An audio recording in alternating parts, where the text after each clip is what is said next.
Don't come any closer, the chained man growled through cracked lips, blood dripping from his knuckles onto the dirt. Or I swear to God, I'll hurt you before they finish the job. 75-year-old Dorothy Caldwell froze at the edge of the trees, staring at a man twice her size shackled to an old oak like an animal left to die. Every instinct told her to turn around and call the sheriff. Instead, she took one step closer. She had spent 40 years teaching children that no one was unreachable. Tonight, she was about to find out if she still believed that kneeling in the dirt beside a Hell's Angel the world had already thrown away. Before we go any further, if stories like this move you, hit subscribe and stay with me until the very end and tell me in the comments what city you're watching from tonight. I love seeing how far this story travels. The cry had come from somewhere past the tree line, and at first, Dorothy Caldwell told herself it was nothing. A hawk, a dog that had slipped its leash. Cedar Hollow was the kind of town where nothing truly bad happened, not anymore, not since her husband Walter had passed and the world had quietly rearranged itself into something smaller and safer. But the sound came again lower, this time more human than animal, and Dot stopped walking. "Hello," she called out, her voice thin against the morning air. "Is someone there?" Silence answered her. Then a groan, ragged and exhausted, drifting from somewhere deeper among the trees. Every rational part of her mind told her to walk away. She was alone. She was 75 years old. She had a cell phone in her pocket with exactly 1 bar of signal and a sheriff's department 11 minutes away by car. She should have turned around right then. She didn't. Dot pushed forward through the brush, her walking stick trembling slightly in her grip, and what she found stopped her cold. A man was chained to the trunk of an old oak, his wrists bound in heavy iron links that had rubbed the skin raw and black. His leather vest, the kind she recognized from magazine covers and news segments about outlaw motorcycle gangs, hung in shreds off one shoulder. His face was a wreck of bruises, one eye swollen nearly shut, dried blood crusted along his jaw and down the side of his neck. He heard her before he saw her, and his head snapped up with a violence that made her flinch backward. "Don't come any closer," he said, his voice a broken rasp. "I swear to God I'll hurt you before they finish the job." Dot's heart slammed against her ribs. She had never in her life had a man threaten her, let alone one built like a linebacker with prison yard tattoos crawling up his forearms and a patch on his vest that read Hell's Angels in stitched red letters. Every warning her late husband had ever given her about strangers, about danger, about the world outside their quiet mountain town screamed at her to run. Instead, she took one step closer. "I'm not here to hurt you," she said, and her voice to her own surprise did not shake. "Whoever did this to you, they're the ones who should be running." The man's swollen eye narrowed. "Lady, you don't know what I am? I know you're chained to a tree and bleeding," Dot said. "That's enough for right now. You should be scared of me." "I am scared of you," she admitted, "but I'm more scared of leaving a man to die in these woods." Something flickered across his ruined face, confusion maybe, or disbelief, like her words had landed somewhere he wasn't prepared to defend. He tested the chains again, a reflex more than a real attempt, and winced at the movement. "You need to leave," he said softer now. "Whoever did this, they could still be watching." Dot's eyes swept the tree line instinctively, and for one terrible second, the quiet of the woods felt less like peace and more like a held breath. "Then we don't have time to argue," she said, and she started forward again. "I said don't." "I heard what you said." Dot knelt in the dirt beside him, ignoring the way her knees screamed in protest, ignoring the smell of blood and sweat, and something sour underneath it that she didn't want to name. Up close, the chains were heavier than she'd expected, looped twice around a thick industrial padlock that had clearly been bought for exactly this purpose. "Whoever put you here meant for you to stay." "They did." His jaw tightened. "And when they find out I'm gone, they'll come looking. You don't want to be anywhere near me when that happens." Dot looked at him for a long moment.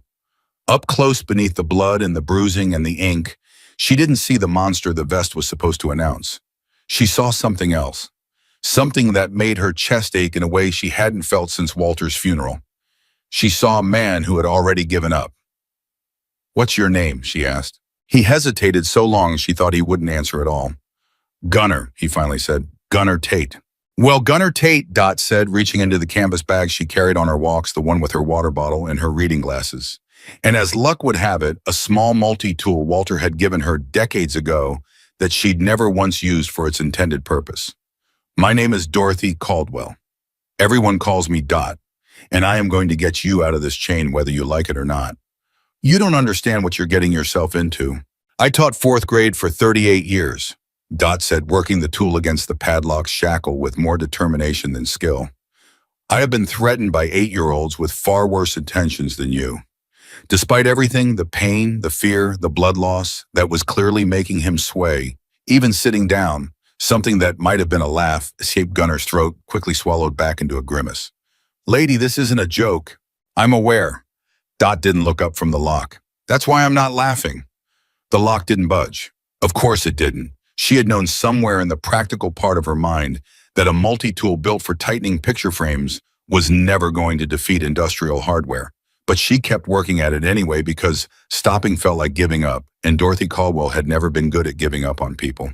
You're wasting your time, Gunner said, watching her with an expression she couldn't quite read. That's a commercial padlock. You need bolt cutters, not whatever that is. Do you have a better suggestion? Yeah, leave, go home. Forget you saw me. Dot finally looked up at him, and something in her gaze made him stop talking. I lost my husband 4 years ago, she said quietly. And in all that time, I have never once forgotten what it feels like to need someone and have no one come. I am not leaving you here. For a moment, neither of them spoke. The woods around them held their silence, and somewhere far off, a bird called out twice before falling quiet again. There's a hardware store on Route 9, Dot said, finally standing with effort brushing dirt from her knees. I have bolt cutters at my place, actually. Walter kept a whole shed of tools I never had the heart to give away. I'm going to go get them. Can you last 20 minutes? Gunner's ruined face twisted with something that looked almost like panic. You're leaving me here? I'm coming back, Dot said firmly. I promise you that. People don't keep those kinds of promises. I do, Dot said, and there was something in the flatness of her voice, something worn smooth by decades of meaning, exactly what she said that made Gunner's protest die in his throat. She turned and walked back through the trees, faster than her knees wanted to move, her heart hammering with a fear she hadn't let herself feel while she was kneeling beside him.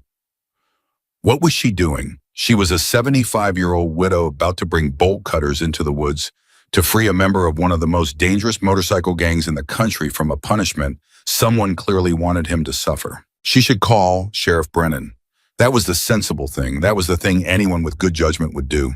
But some old stubborn part of her, the part that had spent 38 years believing that even the worst kids in her classroom were worth one more chance, kept her feet moving toward her farmhouse instead of toward her phone. When she returned, bolt cutters in hand, sweat beading on her forehead from the effort of hurrying, Gunner's head was slumped forward, and for one horrifying second, she thought he'd died. Gunner. She dropped to her knees beside him, pressing 2 fingers against his neck, the way she remembered from a first aid course decades ago. A pulse. Weak, but there. His eyes fluttered open. You came back. I told you I would, Mom. People don't... I know what you told me, Dot said, already fitting the bolt cutters against the chain. You can stop being surprised about it now. The chain took 3 tries to cut through, and by the time it finally snapped, Dot's arms were shaking with exertion she hadn't expected at her age. Gunner slumped forward the moment the tension released, and Dot barely caught him before his full weight would have driven him face first into the dirt. Easy, she said, straining under him. Easy, I've got you. Can you stand? I don't know, he admitted, and the honesty in it, the sudden vulnerability from a man who moments ago had been threatening her, hit Dot harder than she expected. Then we'll go slow, she said, 1 step at a time. It took nearly 20 minutes to cover a distance that normally took Dot 5. Gunner's massive frame draped half across her shoulders, his breath ragged with every step, blood soaking through the bandage she'd hastily wrapped around his forearm, using strips torn from her own cardigan.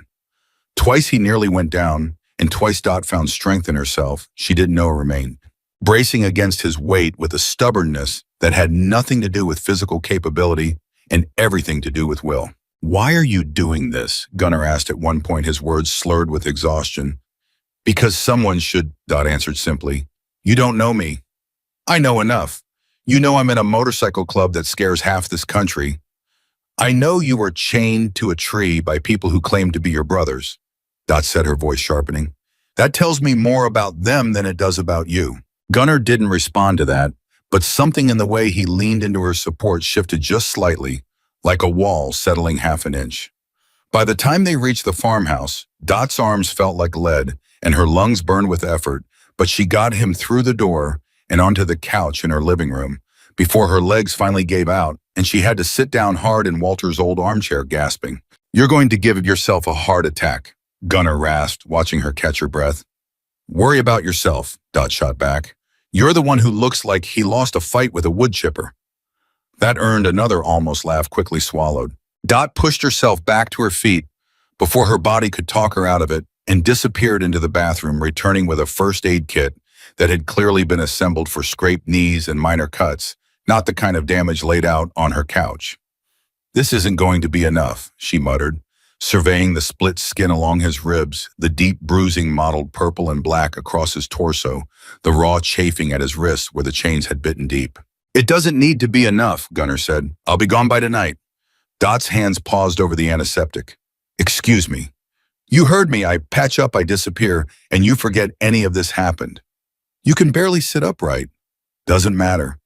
It matters to me," Dot said, and something about the seal in her voice made Gunnar actually look at her, really look for the first time since she'd found him. "You are not walking out of my house in this condition. You don't understand what you're inviting into your life by helping me. Then explain it to me." Gunnar was quiet for a long moment, his jaw working old pain and older shame warring across his battered face. "The people who did this," he finally said, "they don't forgive. They don't forget. And when they find out I'm not dead in those woods, they will come looking. And if they find out someone helped me—" "Let them come," Dot said. Gunnar stared at her like she'd lost her mind. "Lady, you have no idea what you just said." "I have lived in this town for 50 years, Dot said, cleaning the gash along his ribs with hands that had gone steady again, despite the tremor of exhaustion still running through her. "I buried my husband here. I raised my daughter here. I am not going to be scared out of doing the right thing by a group of men who chain their own to trees." Gunnar flinched not from the antiseptic burning against his wound, but from something else entirely. "They weren't always like that," he said quietly. Dot's hands stilled. "What do you mean?" But Gunnar's face had already closed like a door, the brief crack of vulnerability sealing back over into something guarded and distant. "Doesn't matter," he muttered. "Ancient history." Dot didn't push. Not yet, though. She filed the moment away, the way his voice had cracked slightly on the word, always the way his eyes had gone somewhere far off before snapping back to the present. There was more to this man than a leather vest and prison ink. She could feel it the way she'd once been able to feel which of her students were hiding a bad home behind a bad attitude. She finished dressing his wounds in silence, wrapping his ribs, cleaning the deep lacerations on his wrists where the chain had cut through skin during whatever struggle had led to this. By the time she finished, exhaustion had visibly overtaken him, his eyelids heavy, his breathing slower. "You should rest," Dot said, standing to fetch a blanket from the hall closet. "I can't stay here," he mumbled, but the protest had lost most of its force. "You can barely keep your eyes open." Dot. It was the first time he'd used her name, and something about hearing it in his rough voice made her pause. "If they find me here, they won't just hurt me. They'll hurt you too. Your family. Anyone connected to you." Dot draped the blanket over him anyway. "Then we'll deal with that if it comes. You don't even know why they did this to me." "No," Dot admitted. "I don't. But I know what I saw in those woods, and I know a man doesn't get chained to a tree by his own club for no reason at all. Whatever you did, whatever line you crossed with them, I have a feeling it wasn't the kind of thing that should have gotten you killed." Gunnar's eyes heavy with exhaustion and pain medications she dug out of Walter's old prescriptions found hers. "How do you know that?" "Because a man who didn't care wouldn't be so desperate to protect me from what's coming," Dot said simply. "Now sleep. We'll figure out the rest when you wake up." He didn't argue further. Whether from exhaustion or something else, his body finally surrendered, his breathing evening out into something closer to real sleep than the shallow guarded rest he'd likely been surviving on for who knew how long. Dot sat in Walter's armchair long after his eyes had closed, watching the rise and fall of a stranger's chest in her living room, and felt the full weight of what she had just done settle over her like a stone. She had brought a member of the HELLS Angels into her home, a man whose own club had tried to kill him, A man who by his own warning could bring violence to her doorstep at any moment. And yet watching him sleep, seeing the way his brow furrowed, even in unconsciousness, like he was still bracing for a blow that hadn't landed in hours, Dot felt something she hadn't expected. Not fear, purpose. Gunnar woke sometime past midnight, and the sound that pulled him from sleep wasn't gentle. It was his own voice, ragged and desperate, shouting a name that wasn't Dot's into the darkness of the unfamiliar room. Dot, who had fallen asleep in the armchair rather than leave him alone, startled awake to find him sitting bolt upright on the couch, drenched in sweat, his hand already closed around her wrist in a grip that made her gasp before she could stop herself. "Gunnar," she said sharply. "Gunnar, it's me. It's Dot. You're safe." His eyes wide and unseeing stared through her rather than at her, still trapped somewhere else, some other place, some other danger. "Let go," he growled, his grip tightening. "Gunnar, you're hurting me." The words seemed to finally break through whatever fog held him, and his eyes snapped into focus, horror flooding across his face as he realized what he was doing. He released her wrist like it had burned him. "God, I'm sorry. I'm so sorry. I didn't." He pressed the heels of his palms against his eyes, his broad shoulders shaking. "I didn't mean to. I thought I don't know what I thought." Dot rubbed her wrist, more shaken by the sudden violence of it than she wanted to admit, but she kept her voice steady. "It's all right," she said. "You were somewhere else." "I could have hurt you?" "You didn't." "I could have." His voice cracked on the words, and for the first time since she'd found him in the woods, Gunnar Tate looked less like a dangerous outlaw and more like a frightened, broken man drowning somewhere far beneath the surface of himself. "This is exactly why I told you to let me go. I'm not safe to be around. Not for you, not for anyone." Dot studied him for a long moment, the tremor still running through his massive frame, the way his hands that could clearly do real damage were shaking like a child's. "What were you dreaming about?" she asked quietly. "Doesn't matter. It matters if it's going to happen again." Gunnar was silent for so long, Dot thought he wouldn't answer. When he finally spoke, his voice was hollow. "I wasn't always a biker," he said. "Before all this, before the vest, before the club, I was a Marine." Something shifted in Dot's chest, an old ache she recognized instantly. "You served," she said, "2 tours, overseas. Things I saw there, things I did there." He stopped, swallowing hard. "They don't leave. No matter how far you run, they don't leave." "My brother served," Dot said softly. "Vietnam. He came home and he was never quite the same man who left." Gunnar's eyes lifted to hers, something raw and recognizing passing between them. "What happened to him?" Dot's throat tightened. "We lost him. Not in the war, after. The war followed him home and never let go, and none of us knew how to help him fight it." The silence that followed held more understanding than words could have carried. "That's why the club," Gunnar finally said. "After I got out, I didn't know how to be a person anymore. Regular life felt like a costume that didn't fit. The club was loud enough, chaotic enough, that it drowned out the quiet. In the quiet, that's when it all comes back." "And is that when they did this to you?" Dot asked, nodding faintly toward his bruised, bandaged body. "In the quiet?" Gunnar's jaw tightened, and for a moment, Dot thought he'd shut down. Again, a retreat behind that closed door she'd seen earlier. Instead, something in him seemed to give way, just slightly, like a dam under pressure it could no longer hold. "There's a man in the club," he said carefully, "who runs things, who decides who gets protected and who gets punished. I was ordered to do something I couldn't live with. I refused." "What were you ordered to do?" Gunnar's eyes flicked to hers, then away. "It doesn't matter right now," he said. "What matters is I said no, and men like him don't accept no. Not without making an example." Dot studied him, and though every instinct told her not to push further tonight, not when he was this raw, this exposed, she couldn't stop the question rising in her throat. "Are they going to come looking for you here?" Gunnar didn't answer immediately, and the silence stretched long enough that Dot's stomach began to knot. "I don't know," he finally admitted, "but if they find out I'm alive, if they find out someone helped me." His eyes met hers, dark with a warning that chilled her more than anything he'd said in the woods. "You need to understand what you've walked into, Dot. These aren't men who forgive weakness. And to them, what I did refusing an order, that's the worst kind of weakness there is." Dot's hand found his, not out of fear, but out of something steadier. Then we'll be ready, she said. You don't even know what you're preparing for. No, Dot admitted, but I know I'm not sending you back out into those woods tonight. Whatever comes, it comes. I'd rather face it standing next to someone than sitting alone wondering if I could have done something.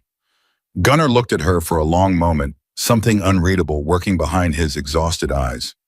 You're either the bravest woman I've ever met, he said quietly, or the most reckless. My daughter would say both, Dot said, and for the first time that night, something that might have been a real smile flickered across Gunnar's battered face. Morning arrived quiet and pale, and Dot woke stiff-necked in the armchair to the sound of movement in her kitchen. Panic seized her for half a second before she remembered Gunnar. She pushed herself upright, wincing at the ache in her back, and found him standing at her counter, one hand braced against it for support, and attempting badly to make coffee with fingers still swollen from the beating he'd taken. You should be resting, Dot said, moving to take the coffee pot from him before he dropped it. I've had worse mornings, Gunnar said, though the tightness around his eyes told a different story. That's not the reassurance you think it is. Before he could respond, the crunch of tires on gravel outside sent both of them going rigid. Gunnar's entire body shifted in an instant exhaustion, and pain forgotten replaced by something coiled and dangerous. His eyes going to the door to the windows, cataloging exits with the speed of a man who had trained his body to survive threats. Who's that? He asked low and urgent. Dot's heart climbed into her throat as she peered through the kitchen curtain, and what she saw made her stomach drop even further than the sound of the engine had. It's my daughter, she said. Marlene. She wasn't supposed to visit until next week. Gunnar's jaw clenched. Dot, I need to hide, now. There's no time, she's already.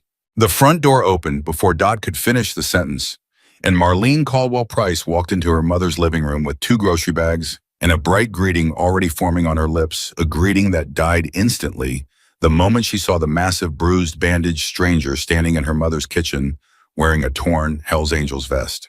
The grocery bags hit the floor. Mom! Marlene said, her voice gone sharp and cold with the fear that it had nothing to do with the confusion. What in God's name is going on here? Dot opened her mouth to explain, but Marlene was already reaching into her purse, already pulling out her phone, her thumb moving toward the keypad with a speed born of pure maternal terror. Marlene, wait. I'm calling the police. Marlene, listen to me. Mom, there is a criminal standing in your kitchen. Gunnar, to his credit, didn't move, didn't speak. Simply stood with his hands visible and his eyes lowered, the posture of a man who understood exactly how he looked and exactly what fear he represented to a woman staring at him like he might lunge at any second. He's not a criminal, Dot said firmly, stepping between her daughter and the man she'd rescued. He's hurt and he needed help, and I am not going to stand here and let you call the sheriff on a man who has done nothing but needs someone to show him kindness. Mom, look at him. Look at what he's wearing. Do you have any idea what that patch means? I know exactly what it means, Dot said. And I also know that whoever chained him to a tree in our woods and left him to die is a far greater danger to this town than a wounded man on my couch. Marlene's phone lowered slightly, confusion cutting through the fear. Chained to a tree? I found him yesterday morning, Dot said. Beaten, chained, left for dead by his own club. I brought him here because it was the right thing to do, and I would do it again. Marlene's eyes moved between her mother's resolute face and Gunnar's silent, bowed head, and for a moment something like doubt crept into her expression. Mom, you don't know anything about this man. You don't know what he's done, what he's capable of. I know he's someone's son, Dot said quietly. I know he served this country before that vest ever touched his shoulders. And I know that when I found him, he was more afraid for my safety than his own. Gunnar finally lifted his head, meeting Marlene's suspicious gaze directly. Ma'am, he said, his voice rough but steady. I understand why you're scared. I'd be scared too walking into this. I'm not going to pretend the life I've lived gives you any reason to trust me. But your mother saved my life, and the only thing I want right now is to make sure that decision doesn't get her hurt. Marlene's jaw tightened, torn between the instinct to protect her mother and the strange, uncomfortable realization that the man in front of her didn't sound like the monster his appearance suggested. You need to leave, she finally said. Today. Whatever happened to you, whatever danger you're in, it can't follow you here. My mother lives alone. My children visit here. Marlene, Dot started. No, Mom. Marlene's voice cracked, fear finally breaking through the anger. I can't lose you too. Not after Dad. Not after Uncle Frank. The mention of her brother's name and name Dot hadn't spoken aloud in years. A wound that had never fully closed hit the room like a physical blow. Gunner's eyes moved between mother and daughter, sensing a history he didn't fully understand, but recognizing grief when he saw it. "I'll go," Gunner said quietly. "Your daughter's right. I never should have let you bring me here in the first place." He straightened, wincing against the pain in his ribs already moving toward the door, despite the way his legs visibly trembled with the effort. "Sit down," Dot said sharply. "Dot." I said sit down. Her voice carried the same authority that had once silenced classrooms of unruly 10-year-olds, and to Marlene's visible shock, the massive tattooed biker actually obeyed, lowering himself back onto the couch with a grimace of pain. Dot turned to her daughter, her expression softening, but no less resolute. "Marlene, I understand your fear. I do. But I am not the same woman who sat helpless while your uncle drowned in whatever war followed him home. I have a chance to help someone who is fighting the exact same battle, and I am not going to waste it because I'm scared of what people might think or say or assume." Tears welled in Marlene's eyes, an old grief mixing with present fear. "Mom, this isn't the same thing." "Isn't it?" Dot's voice softened further. "A man came home from war broken, and everyone around him was too afraid to get close enough to help. I lived through that once. I buried your uncle because of it. I refused to walk away from another person fighting the same war just because it's inconvenient or frightening." The room fell silent, heavy with grief and fear, and the fragile, uncertain thread of hope stretched between three people who had moments ago been strangers to each other's pain. Finally, Marlene wiped her eyes and looked at Gunner directly. "If you hurt her," she said, her voice shaking but clear, "I will make sure the last thing you ever see is the inside of a jail cell." "I understand," Gunner said quietly. "I'd expect nothing less." Marlene held his gaze a moment longer, then turned back to her mother, some of the fight draining out of her shoulders, replaced by exhausted worry. "I don't like this, Mom." "I know. If anything happens to you—" "It won't," Dot said with more confidence than she entirely felt. "I promise you that." But even as she said the words, some part of her mind returned to the warning Gunner had given her the night before the darkness that had crossed his face when he spoke of the man who ran his club, the certainty in his voice that violence, when it came, would come without mercy. Marlene left an hour later, reluctant and unconvinced, but unwilling to fight her mother further, promising to call every day and extracting a promise in return that Dot would contact her immediately if anything felt wrong. When the sound of her car finally faded down the gravel drive, Dot sank into the armchair, suddenly aware of how badly her hands were shaking. "That was either very brave," Gunner said from the couch, "or very foolish." "You already used that line last night," Dot said, managing a tired smile. "It's still true." Dot's smile faded slightly, replaced by something more serious. "Gunner, I need you to be honest with me. The man who did this to you, the one who runs your club, how dangerous is he, really?"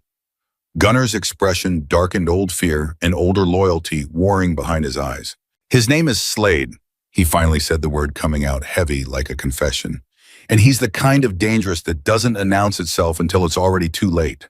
Dot's stomach tightened at the name, at the weight with which Gunner spoke it, but before she could ask anything further, a new sound reached them both, the distant, unmistakable growl of motorcycle engines, still far off but drawing closer, cutting through the quiet morning air like a warning made real. Gunner went rigid, every trace of exhaustion burning away in an instant, replaced by pure focused alarm. "Dot," he said low and urgent, already pushing himself to his feet despite his injuries, "get away from the windows, now." The engines grew louder.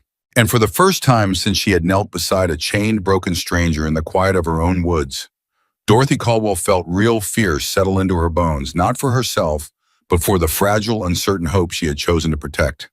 The engines grew louder, and Dot's pulse pounded so hard she could feel it in her throat. "Gunner, what do we do?" "Stay low. Stay away from the windows." He was already moving, positioning his body between her and the front door, despite the way every step clearly cost him his ribs, screaming with each shift of weight. "If it's them, you tell them nothing. You didn't see me. You don't know me. You understand? I'm not going to lie and pretend, Dot." His voice cracked with an urgency that stopped her cold. "Please, for once in your life, just listen to me." The engines rose to a peak, close now, close enough that the windows seemed to hum faintly with the vibration. And then they passed. The sound rolled by the front of the property and kept going, fading down the county road toward town, growing fainter with every second until the quiet of the farmhouse swallowed it whole again. Gunnar didn't relax. If anything, his shoulders drew tighter, his eyes fixed on the window like the danger might circle back at any moment. "That wasn't them," he finally said, though his voice carried no real relief. "How do you know?" Slade's crew rides in formation, tight disciplined like a funeral procession. "That was just two bikes moving fast, no pattern. Probably kids from the next county over." He exhaled slowly, but his hands Dot noticed were still trembling. "Doesn't mean we're safe. Means we got lucky this time." Dot lowered herself onto the arm of the couch, her own heart still racing. "How long until you think they will come?" "I don't know." Gunnar ran a hand over his face, wincing when his fingers brushed the swollen bruise along his cheekbone. "Could be today. Could be next week." Slade doesn't move until he's certain. That's what makes him dangerous. He doesn't chase. He waits until the moment he's sure, and then he strikes. That's not comforting. It wasn't meant to be.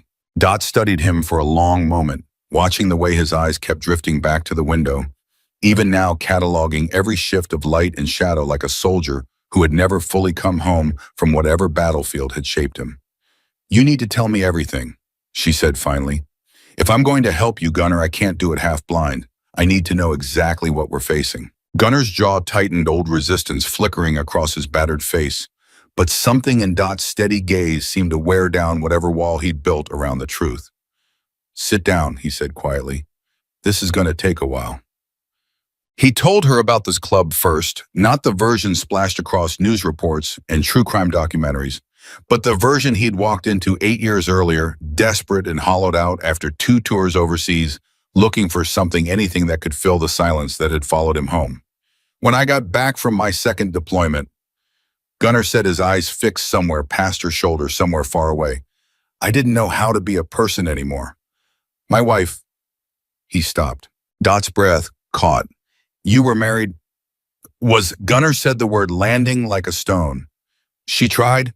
God, she tried so hard to reach me, but I wasn't there anymore, not really. I was still overseas in my head every single night. The nightmares, the flinching at car doors, slamming the way I couldn't sit with my back to a door in a restaurant. She lived with all of it for 2 years before she finally gave up." "I'm sorry," Dot said softly. "Don't be. She deserved better than a man who woke up screaming 3 nights a week." Gunnar's hands clenched briefly before he forced them open again. "After she left, I had nothing. No structure, no purpose, nothing to fill the hours. And then I met a few guys at a VA support group who rode together.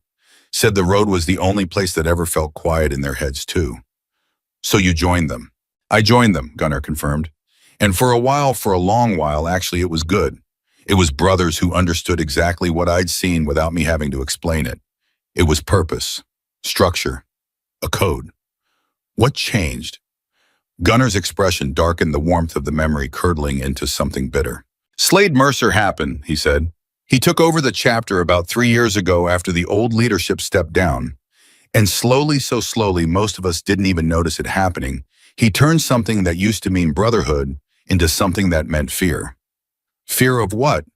"Of him," Gunnar said simply. "Slade doesn't lead through respect. He leads through consequence. You do what he says, or you become an example for everyone else who might be thinking about saying no." Dot's stomach tightened. "Is that what happened to you?" "You said no." Gunnar's silence stretched long enough that Dot thought he might close off again, retreat behind the same wall he'd hidden behind the night before. But then his shoulders sagged, some final resistance breaking, and the truth came pouring out of him like something that had been dammed up far too long. "There's a woman in town, Millbrook, about 40 minutes from here, who owns a little hardware store her father built with his own hands 60 years ago. Ruth Ann Feldman. 78 years old, still opens the store herself every morning at 6. Gunnar's voice caught. "Slade wanted the property. Some developer paid him to clear it out, make room for a strip mall going up on that corner. Ruth Ann wouldn't sell, kept turning down offer after offer even when they started getting ugly. Ugly how broken windows, a dead animal left on her doorstep, threats scrawled on her delivery trucks." Gunnar's hands curled into fists. "And when none of that worked, Slade ordered me and 2 other guys to go in at closing time and make sure she understood the message wasn't a suggestion anymore. Dot's blood ran cold. What did that mean exactly? It meant hurting her, Gunnar said flatly, or hurting someone close to her, or burning the place down with enough of a warning that she'd get out, but never forget what almost happened to her. He shook his head, disgust and shame twisting together across his face. Ruth Ann has a photograph behind her register. Her and her late husband standing in front of that store the day it opened in 1966. Every time I walked in there to pick up supplies, she'd tell me the same story about how her daddy taught her to run that till when she was 9 years old. She reminded you of someone, Dot said softly, understanding dawning. She reminded me of my grandmother. Gunnar said, his voice rough. The woman who raised me after my parents couldn't. Same stubborn set to her jaw.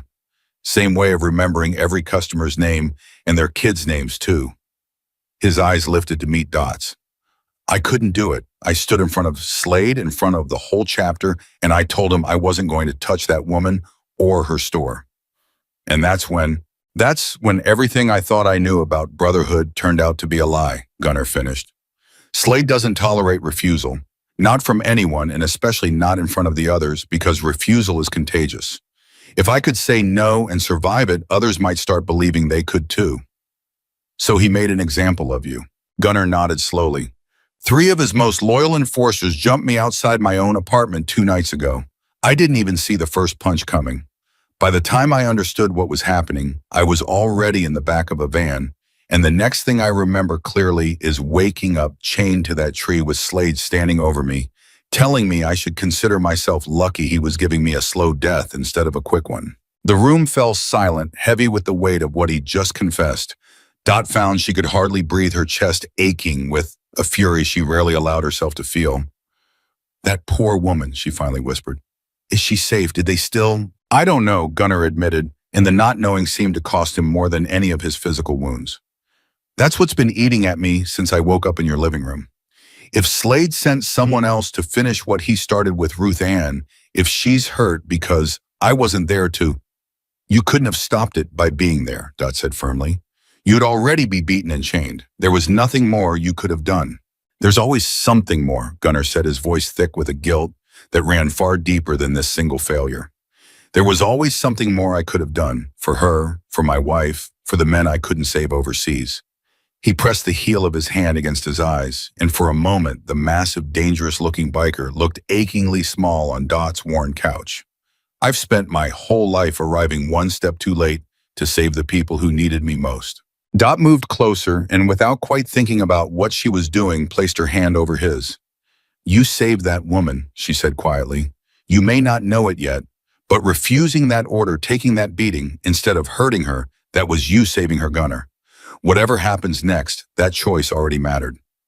Gunnar looked up at her, something raw and unguarded passing across his battered face. How can you be so sure? Because I spent 38 years watching children learn the difference between the easy choice and the right one, Dot said. You made the right one. That has to count for something. For a long moment, neither of them spoke, and in the quiet, Dot could see something shifting behind Gunnar's eyes. Not relief, not yet, but perhaps the first crack of light through a door that had been sealed shut for a very long time. The phone rang an hour later, shattering the fragile calm that had settled over the farmhouse, and both of them flinched at the sound. Dot answered cautiously. Hello.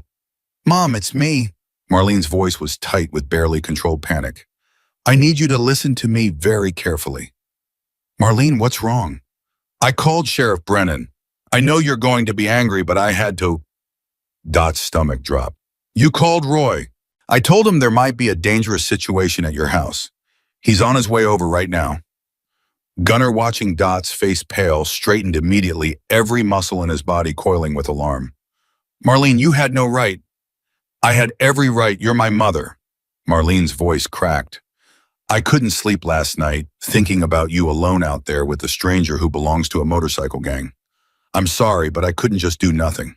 Dot closed her eyes, torn between fury at her daughter's interference and understanding of the fear that had driven it. How long until he gets here? Any minute. Mom, please just let him talk to the man. Let him make sure everything's all right. Dot hung up without another word and turned to find Gunnar already on his feet, his face a mask of controlled panic. I need to leave, he said. Now, if a sheriff shows up and finds me here. Roy Brennan was one of my students, Dot said quickly, grabbing his arm before he could move toward the door. I taught him 4th grade. He's not going to arrest you the moment he walks through that door. Dot, I have an outstanding matter with a hardware store that got vandalized. If he runs my name, then we tell him the truth, Dot said firmly. About Ruth Ann, about Slade, about everything. Roy is a good man. If anyone in this county can help us, it's him. You don't understand how these things work.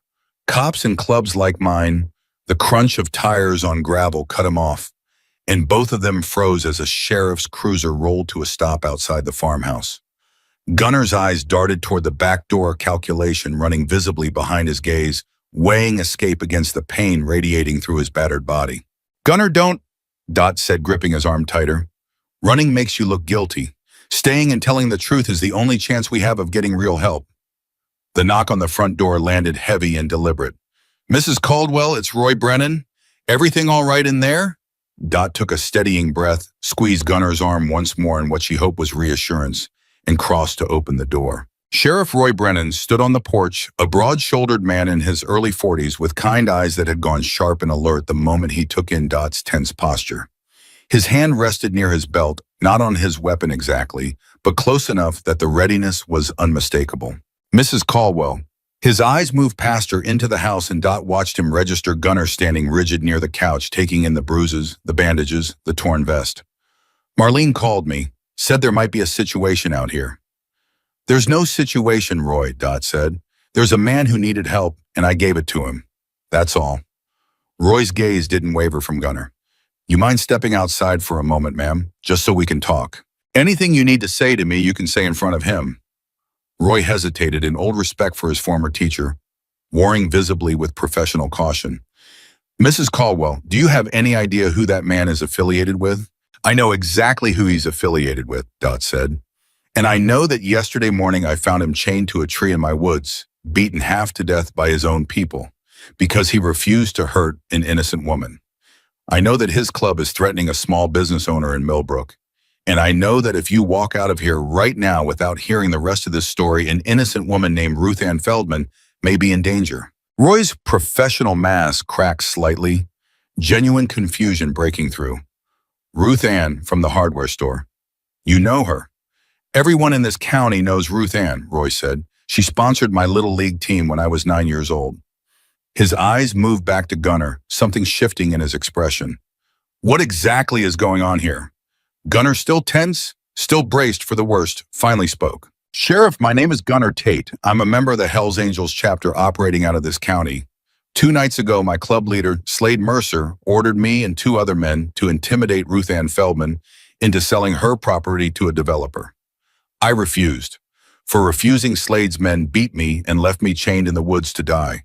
Mrs. Caldwell found me and saved my life. The room went silent, the weight of the confession settling over all 3 of them. Roy's jaw tightened, old instincts clearly warring with new information.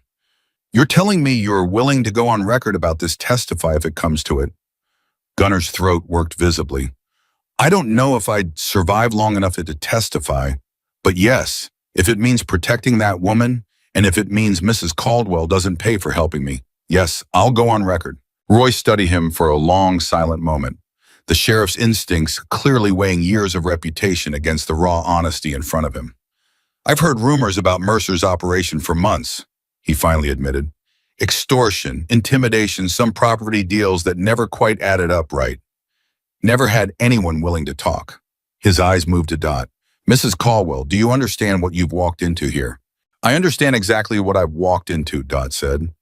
And I understand that a woman who has done nothing wrong may lose everything she's worked for her entire life unless someone stops these people. Roy exhaled slowly, running a hand across the back of his neck. I need to check on Ruth Ann today. Right now, actually. He turned to Gunnar. And you and I are going to need to have a much longer conversation, but not standing here in the doorway. Am I under arrest? Gunnar asked quietly. Not yet, Roy said, and something in the way he said it carried more warning than reassurance. But if what you're telling me is true, you may need protection a lot more than you need handcuffs. Men like Slade Mercer don't let loose ends stay loose. The words hit the room like a physical blow, and Dot watched Gunner's face pale beneath the bruising. He's going to come after her. Gunner said more to himself than anyone else. If word gets back that I'm talking to law enforcement, then we make sure word doesn't get back, Roy said firmly. But first, I need to check on Ruth Ann. Mrs. Caldwell, can he stay here safely for another hour while I drive out to Millbrook? Dot glanced at Gunner at the fear now etched plainly across his battered face. Fear not for himself, but for a woman he barely knew, and felt something in her chest tighten with a resolve she hadn't expected to feel this strongly. He'll be safe here, she said. Go. Please go now. Roy nodded once, already turning back toward his cruiser, and within moments the sound of his engine faded down the gravel drive, leaving Dot and Gunner alone once more in the heavy, uncertain silence. The hour that followed stretched longer than any hour Dot could remember living through, each minute crawling past while Gunner paced the length of her living room, his bruised body clearly protesting the movement, his mind visibly elsewhere, replaying some private nightmare of what might be happening in Millbrook. Sit down, Dot finally said. You're going to reopen those ribs. I can't sit still, Gunner said. If something happens to her because of me, nothing has happened yet, Dot said, though her own hands were twisting anxiously in her lap. Roy is a good sheriff. He'll get there in time. You don't know that? No, Dot admitted. I don't, but pacing a hole in my carpet isn't going to change what's already happening out there. Gunner finally lowered himself onto the couch, but his leg bounced with restless energy. His eyes fixed on the phone as though he could will it to ring sooner. Tell me about her, Dot said softly. Ruth Ann, what's she like? The question seemed to catch Gunner off guard, but slowly some of the tension in his shoulders eased as he spoke. She's stubborn, he said, a faint, unexpected warmth creeping into his voice. Stubborn, like you wouldn't believe. Buys the same brand of coffee every week from the diner next door because she says loyalty means something even to a cup of coffee. Knows every regular customer's birthday. Keeps a jar of butterscotch candies by the register for kids, has for probably 40 years. She sounds a bit like me, Dot said with a small smile. Yeah, Gunner said, meeting her eyes. She does. The moment held quiet and unexpectedly tender until the ringing of the phone shattered it completely. Dot lunged for it. Hello, Mrs. Caldwell, it's Roy. His voice was tight, careful. Ruth Ann is safe. She's shaken up. Someone left a threatening note on her door overnight, warning her that what happened to her friend could happen to her too, but she's unharmed. Relief flooded through Dot so powerfully her knees nearly buckled. She relayed the news to Gunner, watching the tension drain from his massive frame, all at once his head dropping into his hands. Thank God, he whispered. Thank God. Roy, Dot said into the phone. What happens now? Now Ruth Ann has agreed to give a statement about the harassment.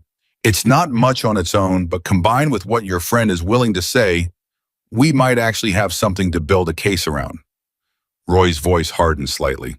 But Mrs. Caldwell, I need you to understand, if Slade Mercer finds out two people are talking, this is going to escalate fast. I want you and Mr. Tate to stay together, stay alert, and call me immediately if anything feels wrong. Understood. I'm heading back your way now. We need to talk logistics, safe houses, protective options, how we build this case without getting anyone killed in the process.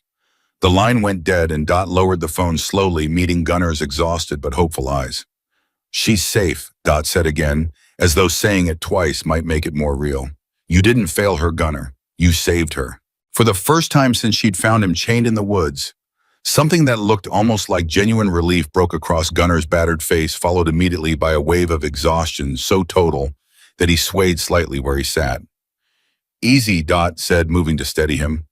You've been running on fear and adrenaline for 2 days straight. Your body needs rest, real rest, not just the fitful kind. I don't think I remember how to rest without expecting an ambush, Gunner admitted quietly. Then we'll figure that out together, Dot said, one thing at a time.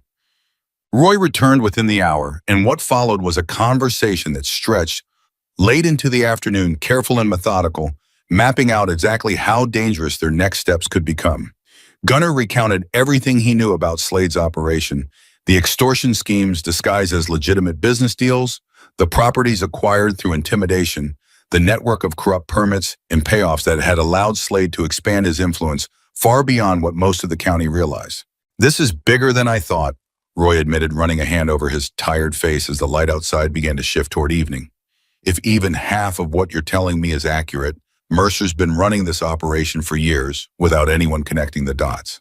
He's careful, Gunnar said. Nothing traces back to him directly. Every dirty job gets handled by someone lower in the chain. Every threat gets delivered by hands that aren't his. Which means we need more than your testimony alone, Roy said. We need documentation, financial records if you have access to them, names of other members who might be willing to corroborate what you're telling me. Gunnar was quiet for a moment, something working behind his tired eyes. There might be someone, he finally said. Boomer, Carl Reynolds. He's been talking about getting out for months now, ever since his daughter was born. He might be willing to help if he thought there was actually a way out that didn't end with both of us dead. Can you reach him safely? I don't know, Gunnar admitted. If Slade's watching for signs I'm still alive, reaching out to anyone in the club could expose both of us. Roy considered this, his expression grim. We're going to need to move carefully. In the meantime, I want eyes on this property. Not obvious nothing that'll spook anyone watching, but I'll have a deputy do regular passes. He turned to Dot. Mrs. Caldwell, are you certain you want to keep him here? There are safer options, a shelter somewhere further from town. He stays here, Dot said firmly, cutting off any further debate. Uprooting him now when he's still healing, when we're still building trust with him, that could break whatever fragile progress we've made. He stays. Gunnar looked at her, something unspoken passing between them, gratitude too large for words. Roy studied the two of them for a long moment before finally nodding. All right, but Mrs. Caldwell, I need you to promise me something. The moment anything feels wrong, a car you don't recognize, a phone call that doesn't sit right, anything at all, you call me immediately. No hesitation. I promise. Roy gathered his things to leave, pausing at the door to look back at Gunnar one final time. For what it's worth, he said, refusing that order took more courage than most people manage in a lifetime. Whatever happens from here, that matters. The words seemed to land somewhere deep in Gunnar, and long after Roy's cruiser had disappeared down the gravel drive, he remained silent, processing something Dot couldn't quite name. You okay? She finally asked. I haven't heard anyone say something like that to me in a long time, Gunnar admitted. Not since before the club, not since before everything. Get used to it, Dot said gently. You're going to hear it a lot more if I have anything to say about it. That night, as Dot prepared a simple dinner in the kitchen, insisting Gunnar sit at the table despite his protest that he should be helping, the phone rang again, but this time the caller ID showed a number Dot didn't recognize. Gunnar's entire body went rigid instantly. Don't answer that, he said, his voice suddenly sharp with alarm. It could be important. Dot, please. The phone rang 3 more times before falling silent, and the silence that followed felt heavier than any sound could have been. Then a moment later, it rang again. This time, before Dot could react, Gunnar crossed the room and answered it himself, his voice carefully neutral. Hello? Dot watched his face carefully, watched the way his jaw tightened, the way something dark and dangerous crept into his eyes. Gunnar, a voice on the other end said, low and almost amused, carrying easily enough that Dot could hear it from where she stood. Heard you were still breathing. Disappointing, honestly. Thought I made myself clear. Gunnar's grip on the phone tightened until his knuckles went white. Slade, you've been a busy man, Slade's voice continued, casual and terrifyingly calm. Sheriff's Department paying visits to Ruth Ann Feldman. Strange coincidence, don't you think? Almost like someone's been running their mouth. You don't scare me anymore, Gunnar said, though his voice trembled slightly with the effort of the lie. I don't need to scare you, Slade said.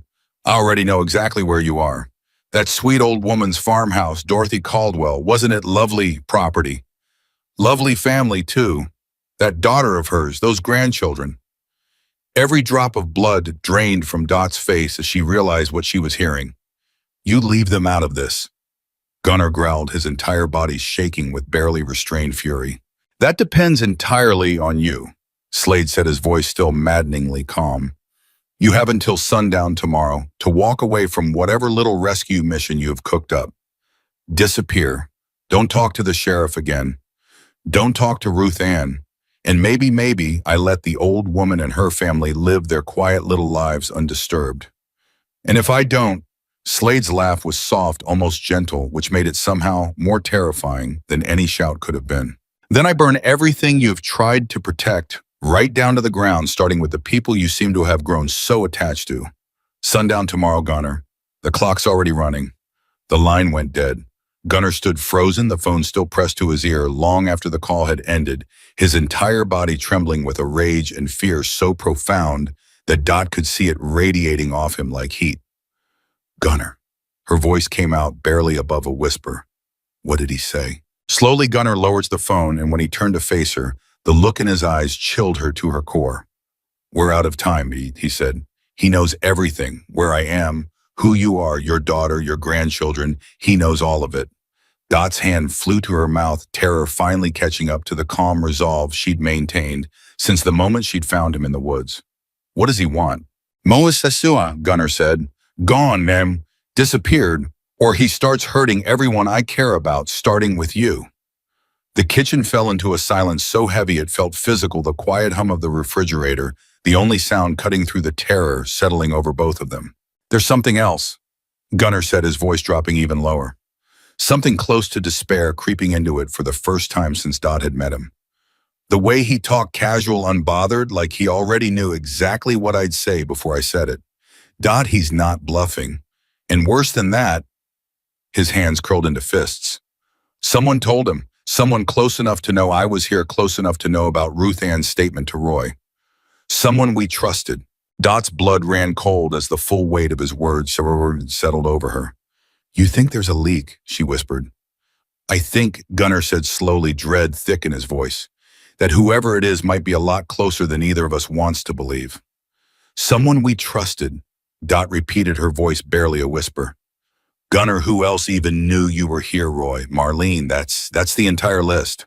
I know, Gunner said, and the way his voice cracked on those two words told her he'd already run through every possibility a dozen times in the space of a single phone call. And I don't want to believe it's either one of them, but Slade doesn't guess. He doesn't throw out threats based on hunches. He knew about Ruth Ann's statement before it was even fully processed. That kind of information doesn't leak by accident. Dot sank into a kitchen chair, her legs suddenly unable to hold her weight. Roy wouldn't do that. I've known that boy since he was 9 years old, sneaking frogs into my classroom. People change, Dot, especially when someone like Slade gets to them first money, fear of family, threats of their own. You don't know what leverage he might already have. And Marlene, Dot's voice shook now, real fear threading through it. You think my own daughter? I don't think anything yet, Gunner said quickly, some of the harshness leaving his voice when he saw how badly the suggestion had wounded her. I'm not accusing anyone. I'm telling you, Slade has eyes and ears somewhere close, and until we know where we can't trust the ground under our feet. The refrigerator hummed on, indifferent to the terror sitting thick in the room, and Dot pressed her palms flat against the table to stop them from trembling. What do we do? She finally asked. Tonight, nothing, Gunner said. Tonight we survive until morning. Tomorrow we figure out who's talking, and we figure out how to buy more time than sundown. Sleep came in fractured pieces that night, both of them taking turns at the window, watching the dark tree line for headlights that never quite materialized but felt somehow always about to. Dot sat in Walter's armchair long after Gunner had finally drifted into an exhausted, restless doze on the couch, her mind circling the same terrible question over and over. Who would betray them? By morning, exhaustion had carved deep shadows under both their eyes, and the first gray light through the kitchen window did nothing to soften the dread that had settled into the house overnight.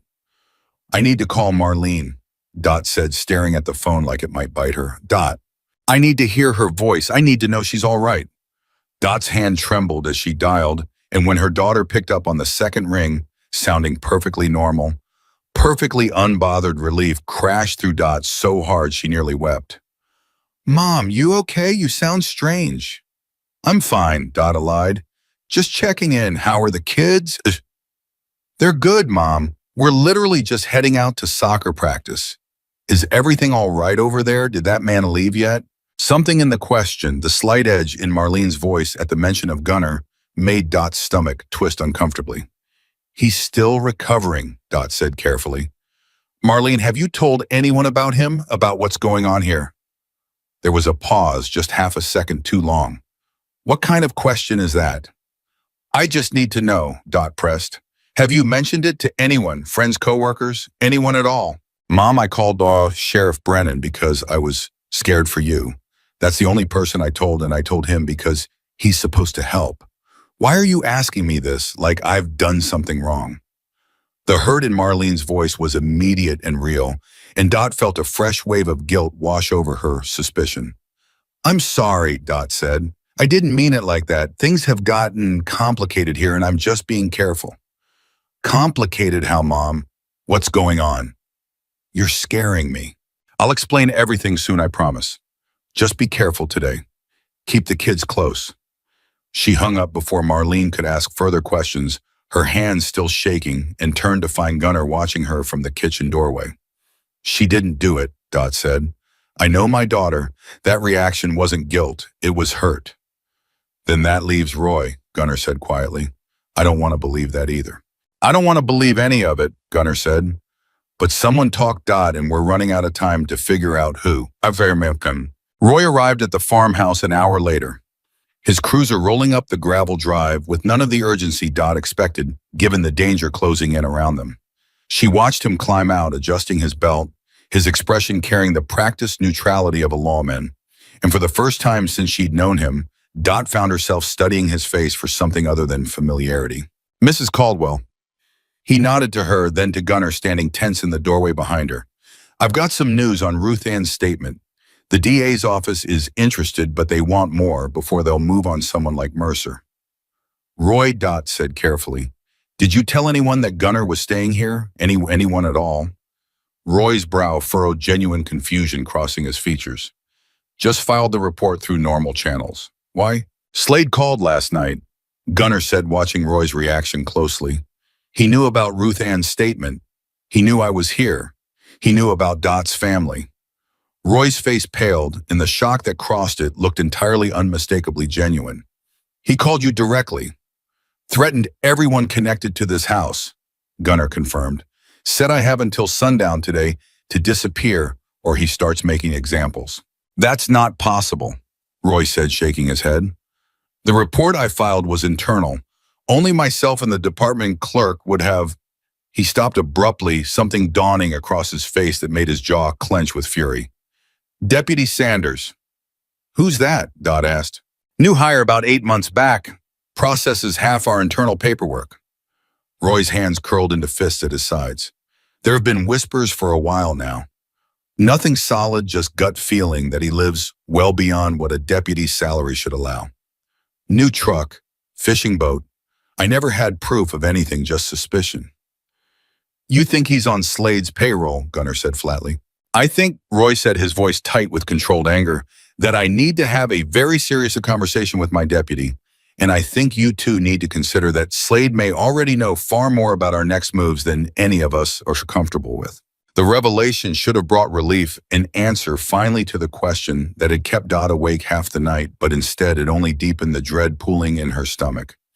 If someone inside the sheriff's department was feeding Slade information, then nowhere, not even the law, could be trusted completely. What happens now? Dot asked. Now I handle Sanders quietly without tipping him off that we're onto him, Roy said. And you two need a plan that doesn't rely on channels Slade might already be watching. Why? The afternoon crawled by in tense, watchful silence, every creak of the old farmhouse setting Dot's nerves further on edge. Gunnar paced when his ribs allowed it, sat rigid with his eyes on the window. When they didn't, the sundown deadline looming larger with every passing hour like a held breath that refused to release. It was nearly 4 in the afternoon when the sound of a car, not a motorcycle but a car, pulled into the drive, and both of them tensed instantly before recognizing Marlene's sedan. She's not supposed to be here, Dot said, panic flaring immediately. I told her to stay away. Marlene climbed out of the car alone, her face set with a determination Dot recognized from childhood, the same stubborn set of jaw she'd inherited from her father. Marlene, what are you doing here? I told you. I know what you told me, Marlene said, striding up the porch steps with purpose. And then I spent all day thinking about how strange you sounded on the phone, and I decided I wasn't going to sit at home wondering if my mother was in danger. You need to leave, Gunnar said urgently, appearing in the doorway behind Dot. Right now, Marlene. It's not safe here. See, that's exactly the kind of thing that makes a mother worry, Marlene shot back, though Dot could see the fear beneath her daughter's bravado. What do you mean it's not safe, Mom? What is actually going on? Dot exchanged a glance with Gunnar, and something in his expression told her the time for half-truths had run out. Come inside, Dot said heavily. You need to hear everything. So, Marlene sat rigid at the kitchen table as Dot and Gunnar laid out the full truth. Slade Mercer, the extortion scheme against Ruth Ann, the phone call, the threat against her own children, her face draining of color with every new revelation until she looked almost as pale as the bandages still wrapped around Gunnar's ribs. He knows about my kids, she whispered finally. This man, this criminal, knows where my children go to soccer practice. I don't know exactly what he knows, Gunnar said, guilt thick in his voice, but I have to assume the worst. Slade doesn't make threats he can't back up. Marlene's hands trembled as she pressed them flat against the table, and for a long moment she said nothing at all, simply staring at the wood grain like it might offer some answer the rest of them couldn't provide. I need to take the kids somewhere, she finally said, somewhere he can't find them. That's smart, Gunnar said immediately. Get them out of the county if you can. Stay with families somewhere far. Don't tell anyone where. And what about you two? Marlene's eyes lifted, moving between her mother and the man she'd wanted arrested only 2 days earlier. You're just going to sit here and wait for sundown? We're figuring that out, Dot said. Figuring it out isn't a plan, Mom. Marlene's voice cracked with a fear that had nothing to do with anger anymore. I was wrong about you, she said, turning to Gunnar with something raw and unguarded in her expression. I judged you the moment I saw that vest, and I'm sorry for that. But right now, I need you to understand something. If anything happens to my mother because of this, I will never forgive myself for not doing more to stop it before it started. Nothing is going to happen to her, Gunnar said, and the fierce protective certainty in his voice was unlike anything Dot had heard from him before. I promise you that. You can't promise that, Marlene said. Not against a man like this. No, Gunnar admitted, but I can promise I'll die before I let him touch her. The words landed heavy in the kitchen, and Marlene studied him for a long moment, something shifting behind her eyes, not full trust, not yet, but perhaps the beginning of it. Take the kids, Dot said softly. Go somewhere safe. I'll call you the moment there's any news. Marlene rose slowly, torn between duty to her children and reluctance to leave her mother in what was clearly becoming a war zone. She hugged Dot fiercely at the door, holding on longer than usual, and when she finally pulled back, her eyes were wet. Please be careful, Mom. I will. I mean it. I can't lose you. You won't, Dot said, though even she could hear the uncertainty threading through her own voice. Marlene's car disappeared down the gravel drive, just as the sun began its slow descent toward the tree line, and the sight of it, the visible, undeniable countdown towards sundown, sent a fresh wave of dread crashing through Dot's chest. How much time do we have? She asked. Gunnar checked his watch, his jaw tightening. Maybe 2 hours. The 2 hours that followed were the longest of Dot's life. Gunnar insisted on checking every window, every lock, every possible point of entry, his movements sharp and focused with the kind of tactical awareness that spoke to years of training she could only guess at. Dot found herself following his lead, pulling curtains, double-checking the deadbolt on the back door, her heart hammering with every small sound the old farmhouse made, settling into the coming evening.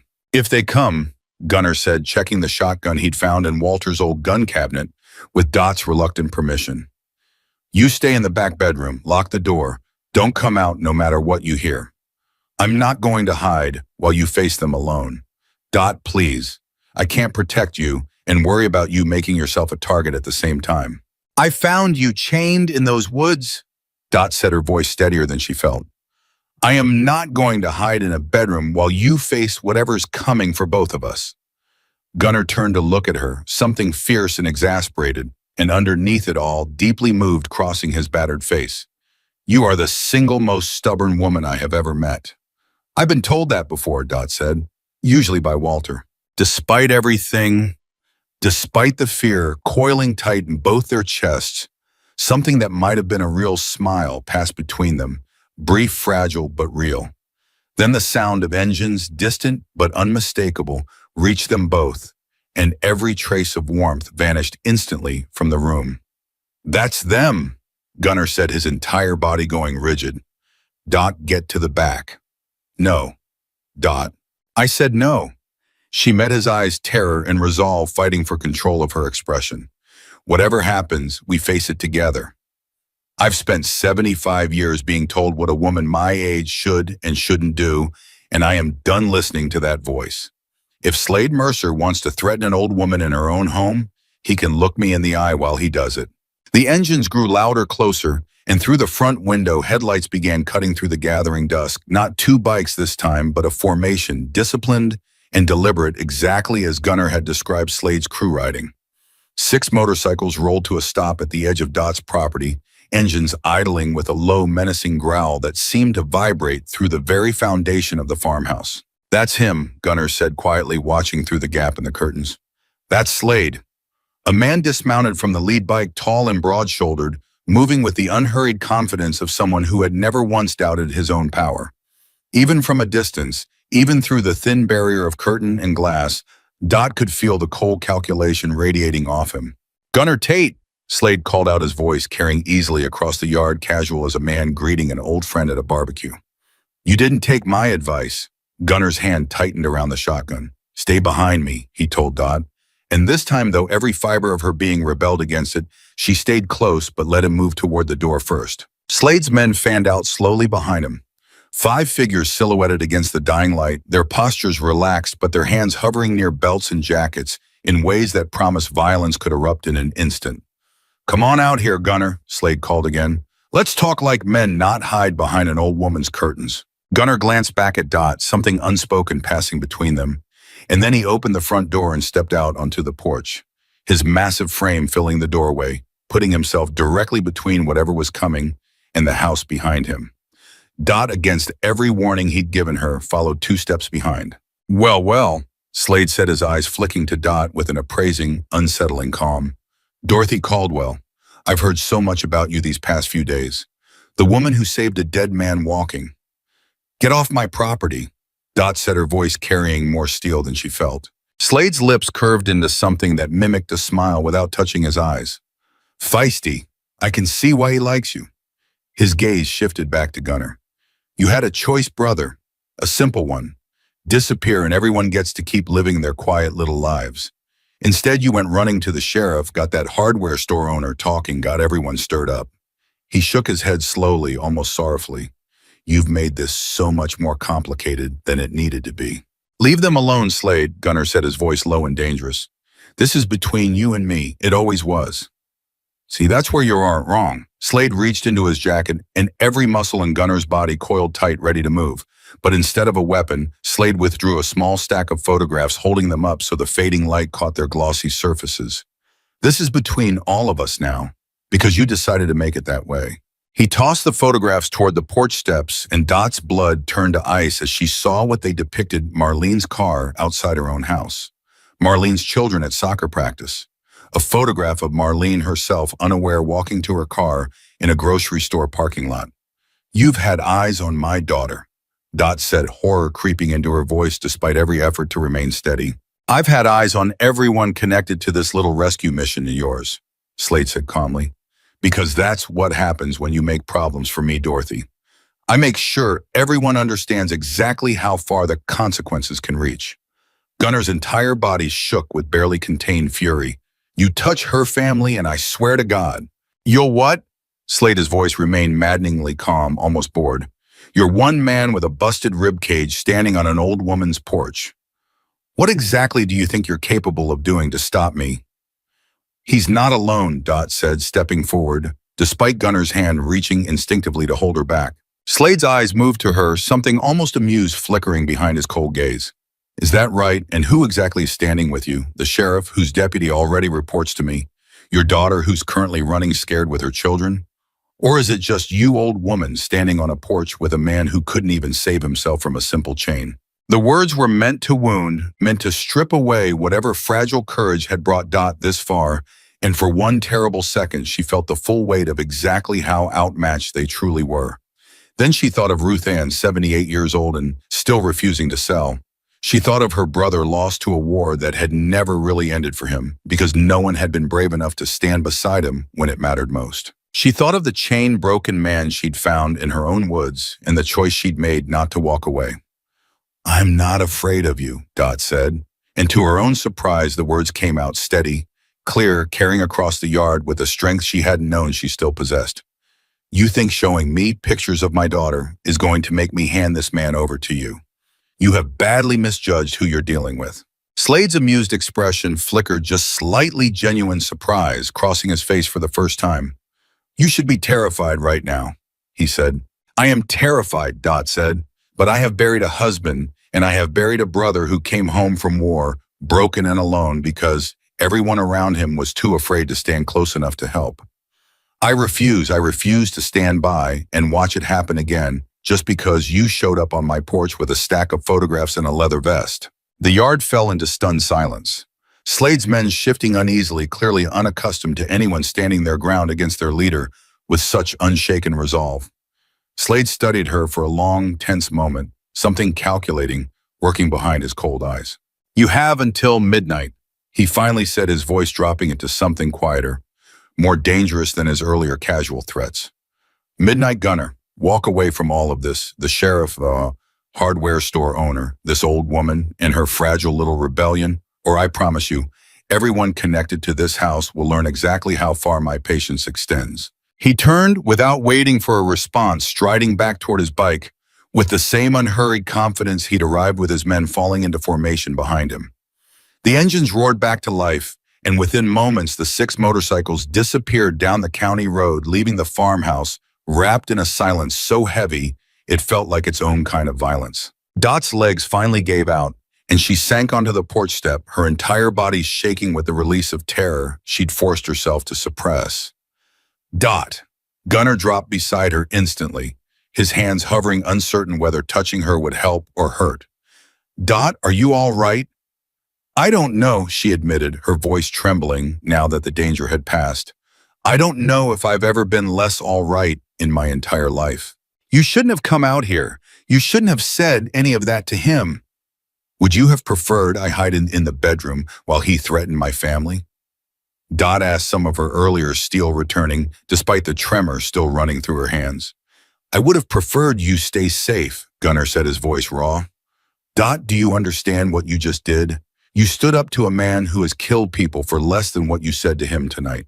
Then it's a good thing I said it anyway, Dot said, though even she could hear how thin her bravado had become. Gunner was quiet for a long moment, watching her, something complicated and overwhelming working behind his tired eyes. No one has ever stood beside me like that, he finally said. Not once. Not in the club, not in the Marines, not even, his voice caught, not even my own family when things got hard enough that they needed to. Well, Dot said, managing a shaky smile despite everything, get used to it, because I'm not going anywhere. The photographs Slade had thrown still lay scattered across the porch steps, and Gunner gathered them slowly, his jaw tightening with fresh fury as he studied each image of Marlene, of her children, evidence of just how deeply their enemy's reach had already extended. Midnight, he said quietly. That's not much time. Time for what? To figure out how we fight back, Gunner said, and something new had entered his voice. Not the resignation of a man expecting to lose, but the first sparks of something that looked almost like determination. Slade thinks he's already won this. He thinks a beaten biker and a retired school teacher don't stand a chance against him. Are we wrong to think otherwise? Dot asked. Gunner looked at her, at the fierce, unbroken resolve still burning in her tired eyes despite everything they just survived. And for the first time since the chains had come off in those woods 2 days earlier, something that might have been genuine hope flickered across his battered face. Ruth Ann didn't back down, he said slowly. You didn't back down. Maybe it's time Slade Mercer finally learns that not everyone can be broken by fear. Inside the farmhouse, the phone began to ring again, sharp and sudden in the fading evening light, and both of them turned toward the sound with hearts still hammering from everything that had just unfolded on the porch, uncertain in that fractured moment whether it carried more danger or the first real chance they'd had to fight back. Gunner reached the phone before it could ring a third time, his whole body braced for Slade's voice again, but instead a different voice came through, rougher, hesitant, laced with something that sounded almost like fear. Gunner, man, is that you? Gunner's shoulders sagged with something between relief and renewed tension. Boomer. Jesus, man, I heard you were dead. I heard Slade. Boomer's voice cracked, dropping lower like he was checking over his shoulder even through the phone line. I heard what happened. I didn't believe it until now hearing your voice. I'm alive, Gunnar said. Barely. Boomer, I need to know, can I trust you right now? A long pause stretched across the line, heavy enough that Dot, standing close enough to hear both sides of the conversation, felt her stomach tighten. You're the only one who ever treated me like I mattered instead of just muscle for the club, Boomer finally said. When Slade told everyone you were dealt with, that you'd betrayed the Brotherhood, I didn't buy it. Not for 1 second. Gunnar, what the hell is actually going on? Gunnar glanced at Dot, some silent question passing between them, and she nodded once, giving him whatever permission he was silently asking for. Slade ordered a hit on Ruth Ann Feldman's store, Gunnar said. I refused. He beat me half to death and left me chained in the woods to die. A woman found me, saved my life. Now Slade's threatening her family too, trying to force me back into silence. Boomer's breath came ragged through the phone.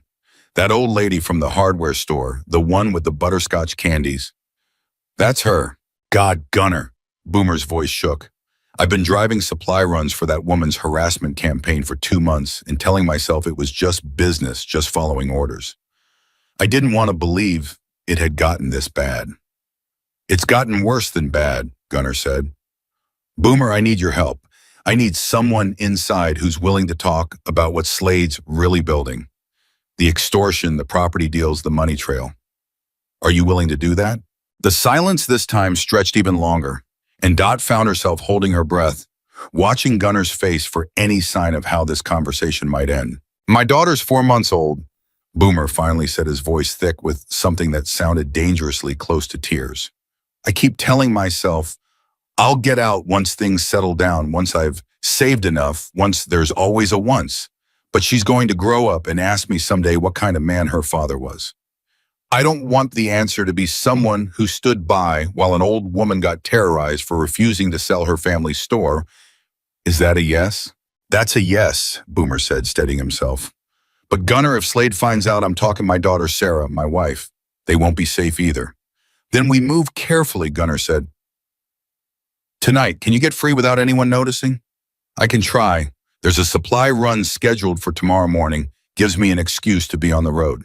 I'll find a way to slip away, meet you somewhere Slade wouldn't think to look. They arranged details in low, careful voices, and by the time Gunnar finally hung up the phone, something had shifted in the room. Not relief exactly, the danger was far from over. But the first real crack of possibility in what had felt only hours earlier, like an impossible fight against overwhelming odds. He's willing to talk, Gunnar said, turning to Dot with something almost like hope flickering behind his exhausted eyes. If Boomer corroborates what I've told Roy, if he can point to specific financial records, specific properties Slade's forced people to sell, it could be enough to build a real case, Dot finished. It could be enough to end this, Gunnar said. Actually end it. Not just survive Slade's threats one night at a time, but bring the entire operation down. Dot felt something loosen in her chest for the first time since Slade's motorcycles had rolled into her yard, a fragile thread of hope she almost didn't trust herself to hold on to. Then we call Roy, she said, right now, before midnight. Roy arrived within 20 minutes, his expression grim as Gunnar relayed the conversation with Boomer, the possibility of financial evidence, the growing case against Slade Mercer, that suddenly felt less like a desperate long shot and more like something they might actually survive. I still need to deal with Sanders, Roy said, pacing the length of Dot's kitchen. If he's feeding information to Slade, I can't risk him overhearing anything about Boomer's cooperation. I'm reassigning him tomorrow morning some pretext about a training seminar out of county just to get him away from anything sensitive until I can build a case against him too. And Ruth Ann, Dot asked, is she safe tonight? I've got a deputy parked outside her place, someone I trust completely, Roy confirmed. She's shaken, but she's safe. Gunnar's leg bounced restlessly under the table, adrenaline and exhaustion warring visibly across his battered features. Slade gave us until midnight. What happens when that deadline passes and I'm still here, still talking? Roy's jaw tightened.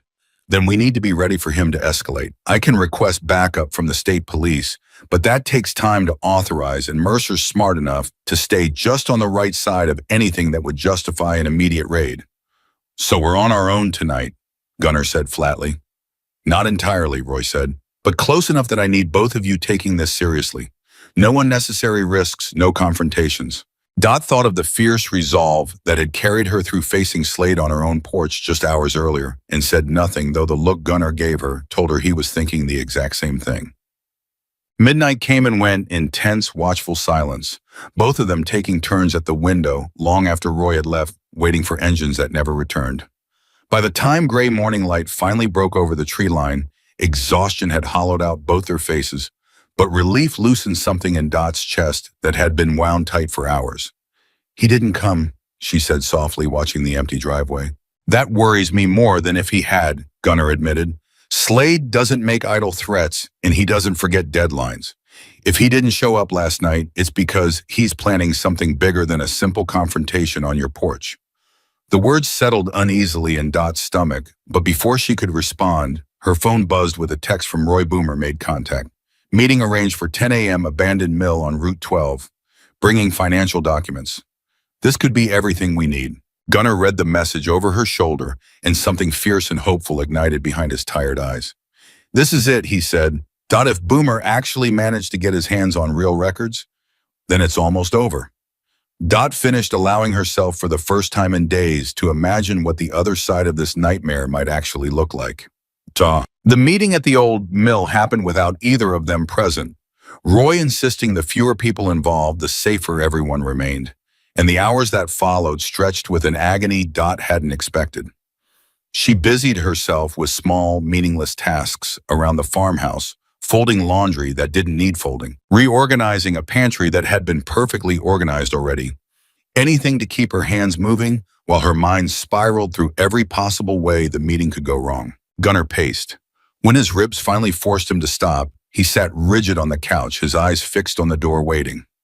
The phone finally rang just past noon, and both of them lunged for it. "It's done," Roy said, his voice carrying an exhaustion tempered with something that sounded remarkably like triumph. "Boomer came through. Financial records, proper transfer documents, even recordings of conversations where Slade explicitly directs the harassment campaign against Ruth Ann. This is more than enough for a warrant." Dot's knees nearly gave out with relief. "It's really enough. Combined with your statement, Ruth Ann's statement, and now hard financial evidence, yes. The DA's office is moving forward. We're requesting an emergency warrant for Slade Mercer's arrest effective as soon as a judge signs off." "When will that happen?" Gunnar asked, leaning forward. "Could be hours, could be tomorrow morning at the latest," Roy said. "But Gunnar, listen to me carefully. The moment word gets out that we're moving on him, and it will get out, Slade's going to know his options are running out. Desperate men do desperate things." The warning hung heavy in the air long after Roy had hung up, and Dot found the fragile relief she'd felt only moments earlier, curdling back into something closer to dread. "He's not going to go quietly," Gunnar said, echoing her exact fear.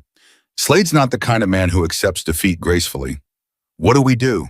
We wait," Gunnar said, though the tension in his voice suggested waiting felt like the most dangerous option of all. "We wait, and we stay ready for whatever comes next." What came next arrived just before sundown, not with the roar of motorcycle engines this time, but with something far more unsettling: silence. A silence so complete, so wrong that Dot noticed it before she consciously understood why. The birds had stopped singing. "Gunnar," her voice came out barely above a whisper. "Something's wrong." Gunnar was already moving toward the window, his body coiling with the same tactical awareness she'd witnessed the night Slade's crew had first arrived. "Get away from the door." "What is it?" "I don't know yet," he said, peering carefully through the gap in the curtain. "But something's not right out there." The crunch of a single footstep on gravel sent both of them freezing in place, and Dot's heart hammered so violently she could feel it in her throat. Then a voice not Slade's, but one Dot recognized instantly, familiar and yet somehow now carrying an edge of danger she'd never associated with it before. "Mrs. Caldwell, it's Deputy Sanders. Sheriff Brennan sent me to check on you." Gunnar's entire body went rigid, and his eyes met Dot's with an unspoken warning that turned her blood to ice. "That's the deputy," she whispered. "The one Roy suspected." "I know," Gunnar said, his voice barely audible. "Don't answer. Don't make a sound." "Mrs. Caldwell." The voice came again, closer now, carrying a false cheerful lightness that made Dot's skin crawl. "I know you're in there. Sheriff wanted me to make sure everything's all right given the situation with Mr. Tate. Gunner's hand found the shotgun resting against the wall, his fingers curling around it with a grim, focused certainty that told Dot exactly how seriously he was taking this threat. He's stalling, Gunner murmured, keeping us focused on the front while something else happens. The realization hit Dot like ice water. The back door. They moved together, Gunner leading despite the pain still radiating through his healing ribs, just as a sound echoed from the rear of the house, the unmistakable groan of a window being forced. Someone's already inside, Gunner breathed, positioning himself between Dot and the hallway leading toward the back bedrooms. Dot, listen to me. Whatever happens next, you run for Roy's cruiser record on your phone, you hit that panic contact, and you do not stop moving until you're safe. I'm not leaving you. Dot, please. His voice cracked with a desperation that silenced her protest instantly. I have already lost too many people I couldn't save. I am not losing you too. Before either of them could move further, the hallway door burst open and a man Dot had never seen before stepped through, tall and heavily built, a tactical knife glinting in his hand, his eyes cold and utterly without hesitation. Tate, the man said, his voice flat, professional, utterly without the theatrical menace Slade had carried. Boss wants a message delivered personally. Gunner moved instantly, positioning his entire body between the intruder and Dot, the shotgun raised with a steadiness that belied the exhaustion and injury still marking his frame. Take one more step, Gunner said, his voice dropping into something dangerous and unfamiliar, and I promise you this ends very differently than whatever Slade told you to expect. The intruder's eyes flicked briefly to the shotgun calculation running behind his cold gaze, weighing the odds with the detachment of a man for whom violence was simply business. Boss said you wouldn't have the stomach for it, the man said, almost conversational. Said you went soft the moment you started playing hero for some old lady. Your boss doesn't know the first thing about what I'm capable of when the people I care about are in danger, Gunner said. The standoff stretched, tension coiling tighter with every passing second. And Dot, frozen behind Gunner's protective stance, felt the full weight of how close everything had come to catastrophe. Then faintly sirens.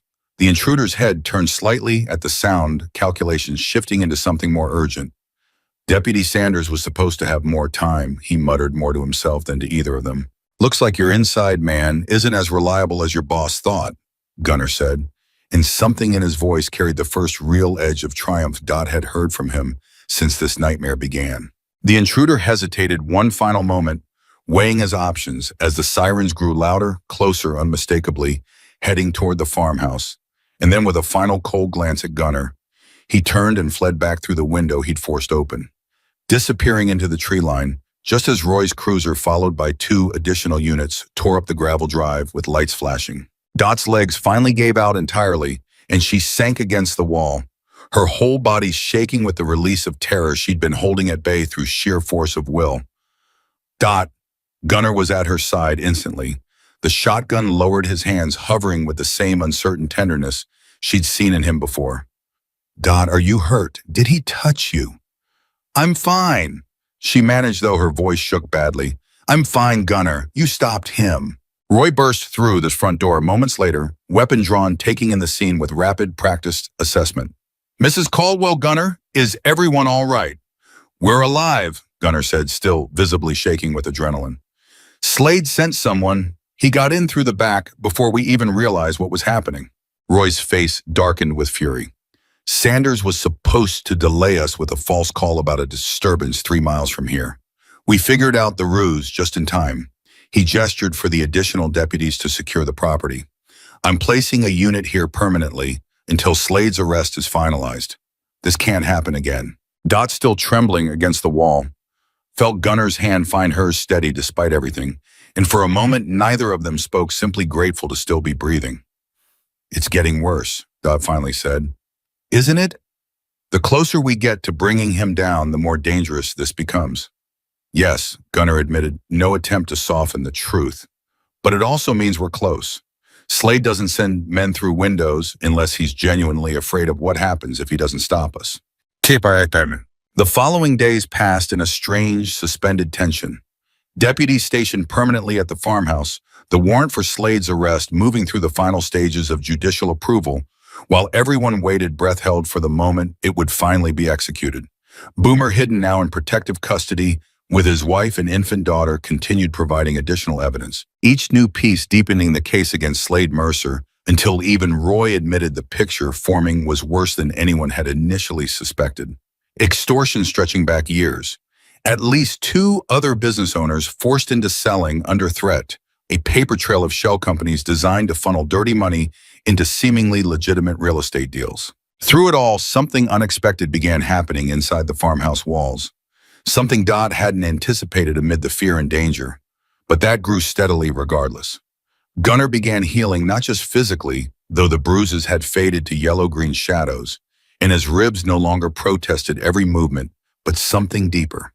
Something in the careful, guarded way he'd first spoken to her in the woods, slowly giving way to something warmer, more present. He fixed the loose porch step Dot had been meaning to repair for 3 years.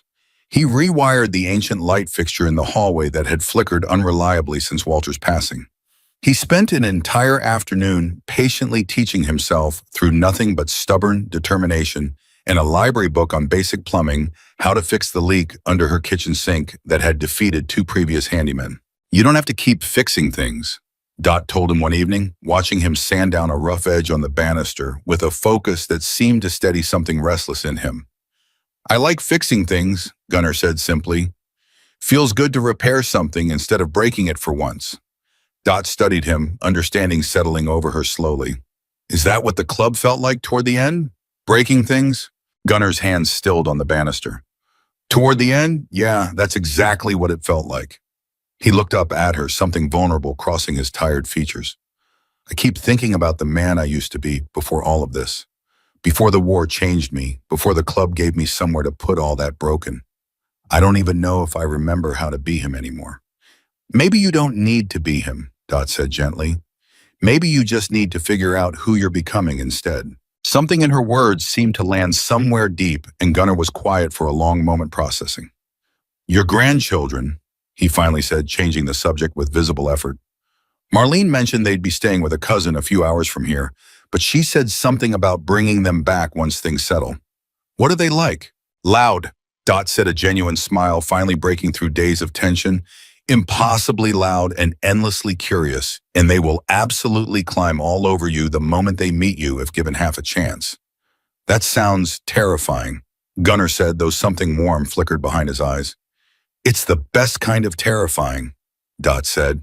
Marlene returned 2 days later, cautious but visibly softened from her earlier fear, watching Gunnar interact with her mother with an expression that had shifted noticeably from suspicion towards something closer to grudging respect. "The kids want to meet him," she admitted to Dot quietly, while Gunnar helped Roy's deputies reinforce the farmhouse's security measures outside. "Tommy keeps asking about the motorcycle man who's staying with Grandma." "Are you comfortable with that?" Dot asked. Marlene watched Gunnar through the window, his massive frame bent over some task with a deputy, his laugh genuine, unguarded, caring faintly through the glass at something the younger man had said. "I watched him stand in front of an armed intruder to protect you," Marlene finally said. "I think I was wrong about a lot of things when I first walked in here." She paused, something complicated crossing her face. "Mom, is there something happening here between you two?" Dot felt heat rise in her cheeks, a reaction she hadn't experienced in years. "Marlene, he's 40 years younger than I am. It's nothing like that." "I didn't mean it like that," Marlene said gently. "I meant I haven't seen you this alive since before Dad passed. This purpose, this fight in you, whatever this is, whatever's happening here, it's good for you, Mom. Even with all the danger, even with everything that's happened, I can see it." Dot considered her daughter's words, watching Gunnar through the window. The easy way he now carried himself compared to the broken, chained man she'd found in the woods only days earlier. "He needed someone to believe he was still capable of being good," Dot said slowly. "And I think somehow in helping him find that again, I've found something I'd lost too." The call came 3 days later, just past dawn, Roy's voice tight with barely contained tension, when Dot answered. "The warrant's been signed," he said. "We're moving on Slade Mercer this morning. State police are coordinating with us. We've got enough evidence to make this stick." Dot's heart hammered as she relayed the news to Gunnar, watching a complex mixture of relief and lingering fear cross his face. It's finally happening, he said. Roy wants you there, Dot said, for identification purposes, and because Boomer's testimony alone might not be enough if Slade's lawyers try to discredit him. Your account matters too. Gunner's jaw tightened, old fear resurfacing despite everything they'd survived to reach this moment. If I show my face at that arrest, Dot, there's no going back. Every associate Slade has left will know exactly who brought him down. I know, Dot said, but hiding isn't going to protect you either, not really. Not if this doesn't end with him behind bars. Gunner looked at her for a long moment, something resolute finally settling behind his tired eyes. You're right, he said. It's time to finish this. They drove together to the address Roy provided, an isolated property outside town, where Slade conducted what he euphemistically called club business, far from prying eyes.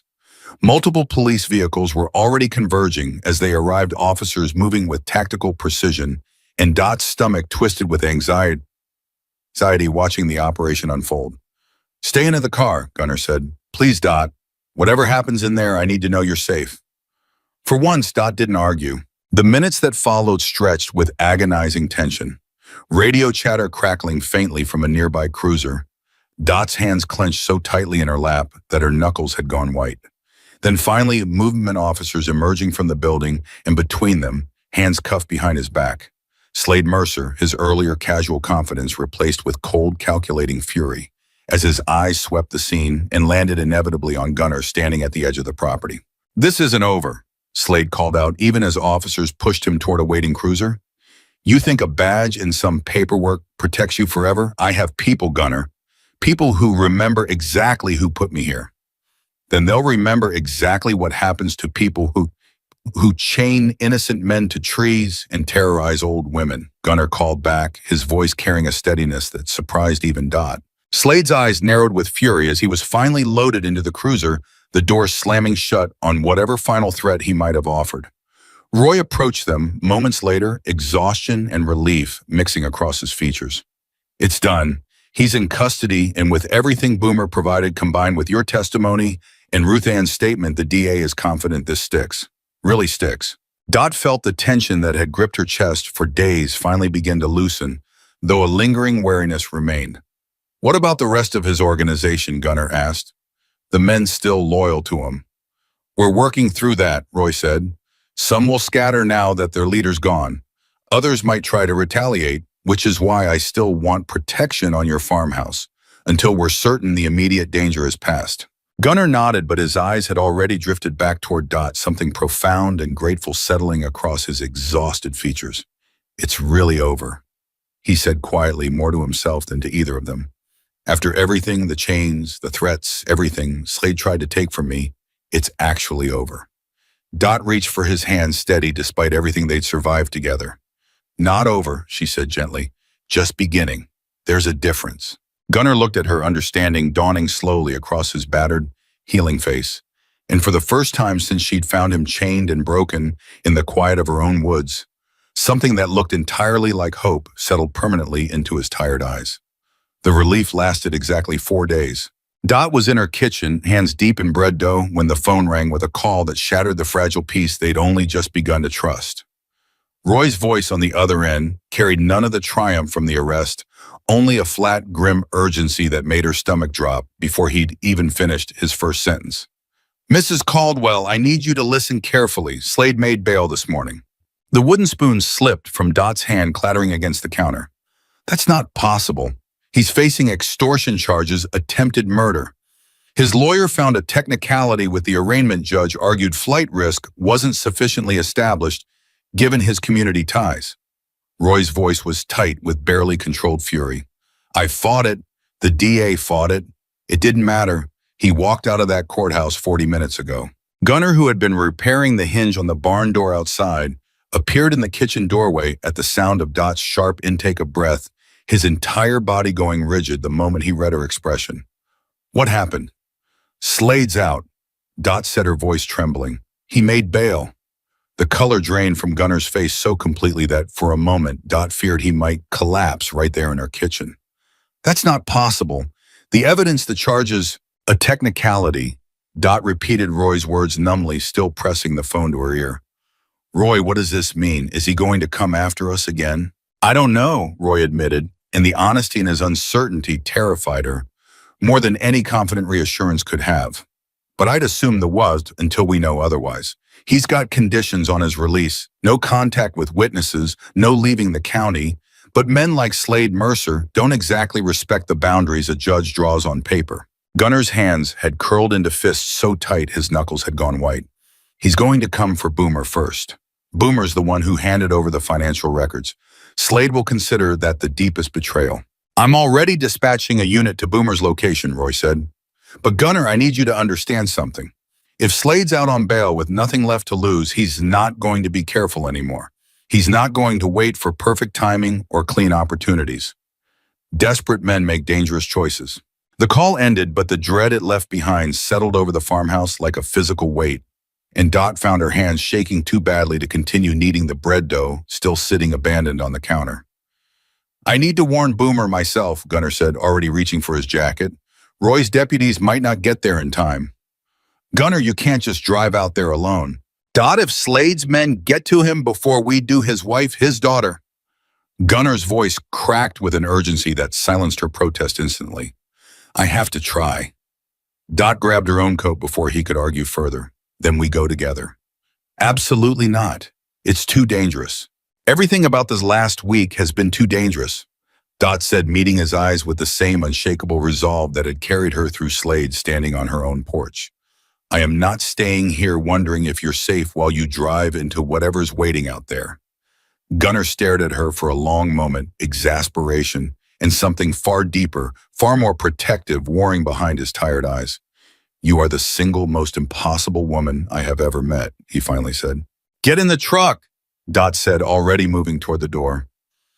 They arrived at the modest rental house Boomer shared with his wife and infant daughter to find a scene that stopped Dot's heart cold.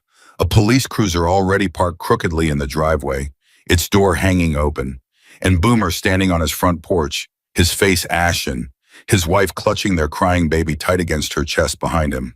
Gunner. Boomer's voice cracked with relief the moment he spotted the truck pulling up. Thank God, they were here, 2 of them 20 minutes ago before your sheriff's deputy even arrived. What happened? Gunner was out of the truck before it had fully stopped crossing the yard in long, urgent strides. Is everyone all right?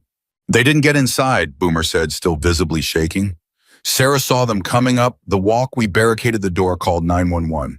They ran the second they heard sirens in the distance, but Gunner... His voice dropped, terror bleeding through every word. They left something on the porch, a message. He gestured to a folded piece of paper weighted down by a single bullet casing, and Gunner's jaw tightened to stone as he read the words scrawled across it.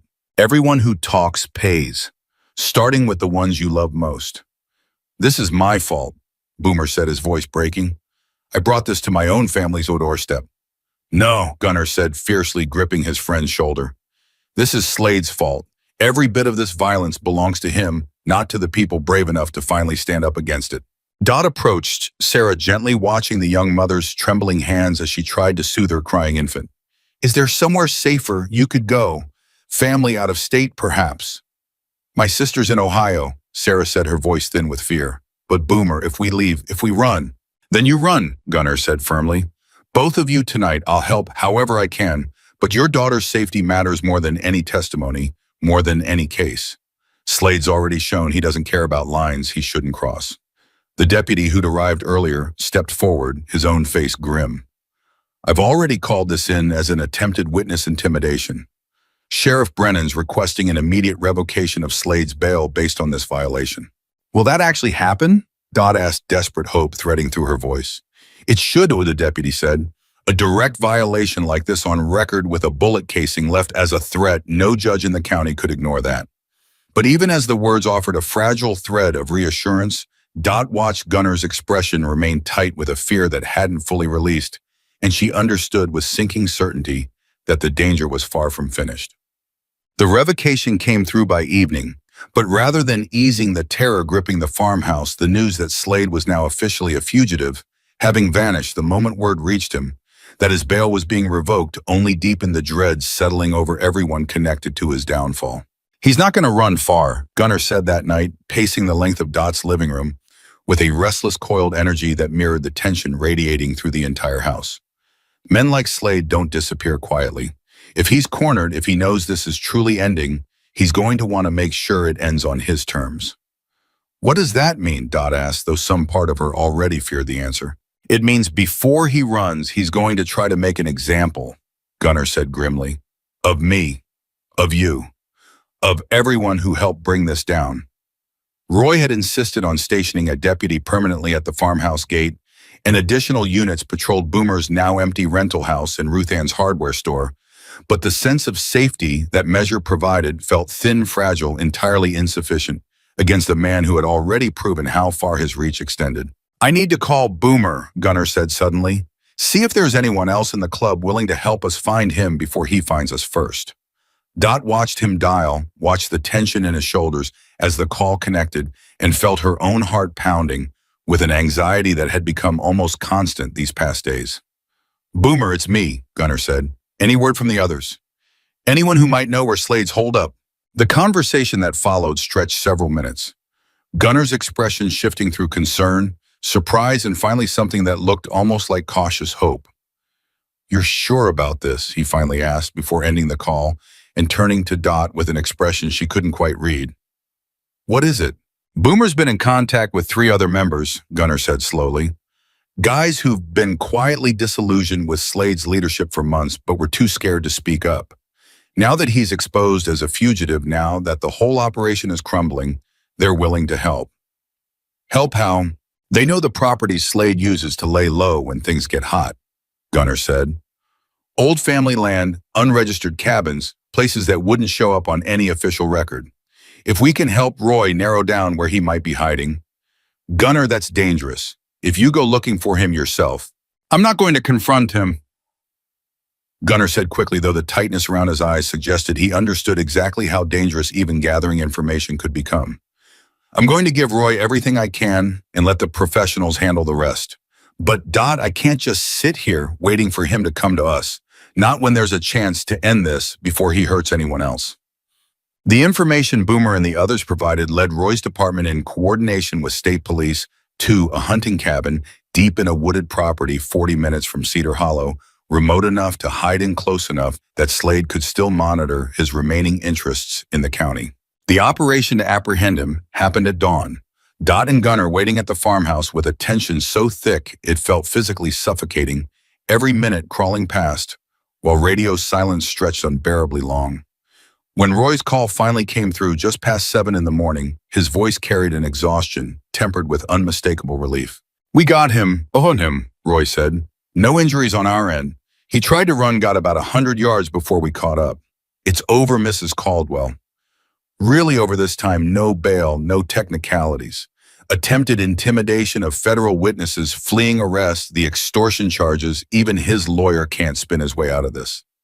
Dot sank into Walter's armchair, the full weight of relief crashing over her so powerfully that tears finally broke free, days of held-back terror releasing all at once. Gunnar knelt beside her. His own eyes wet his hand, finding hers with a gentleness that had grown steadily more natural between them over the harrowing days they'd survived together. It's finished, he said softly, disbelief and relief mingling in his rough voice. Dot, it's actually finished. You're safe, Dot said, her voice thick with tears. You're finally truly safe. For a long moment, neither of them spoke, simply sitting together in the quiet morning light, allowing themselves, for the first time in what felt like an eternity, to believe that the danger had genuinely passed. The weeks that followed brought a strange, unfamiliar peace to the farmhouse, punctuated by the practical realities of a case moving through the legal system, depositions, evidence reviews, the slow grinding machinery of justice, finally working in favor of the people Slade Mercer had spent years terrorizing. Ruth Ann Feldman visited personally one afternoon, insisting on meeting the man who had refused to destroy her life's work, even at the cost of his own safety. She arrived at the farmhouse with a tin of homemade butterscotch candies and eyes that welled with tears the moment she saw Gunnar standing on Dot's porch.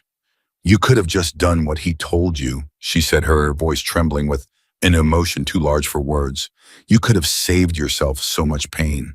I couldn't, Gunnar said simply. You reminded me of my grandmother. I couldn't live with myself if I'd hurt someone who reminded me of her.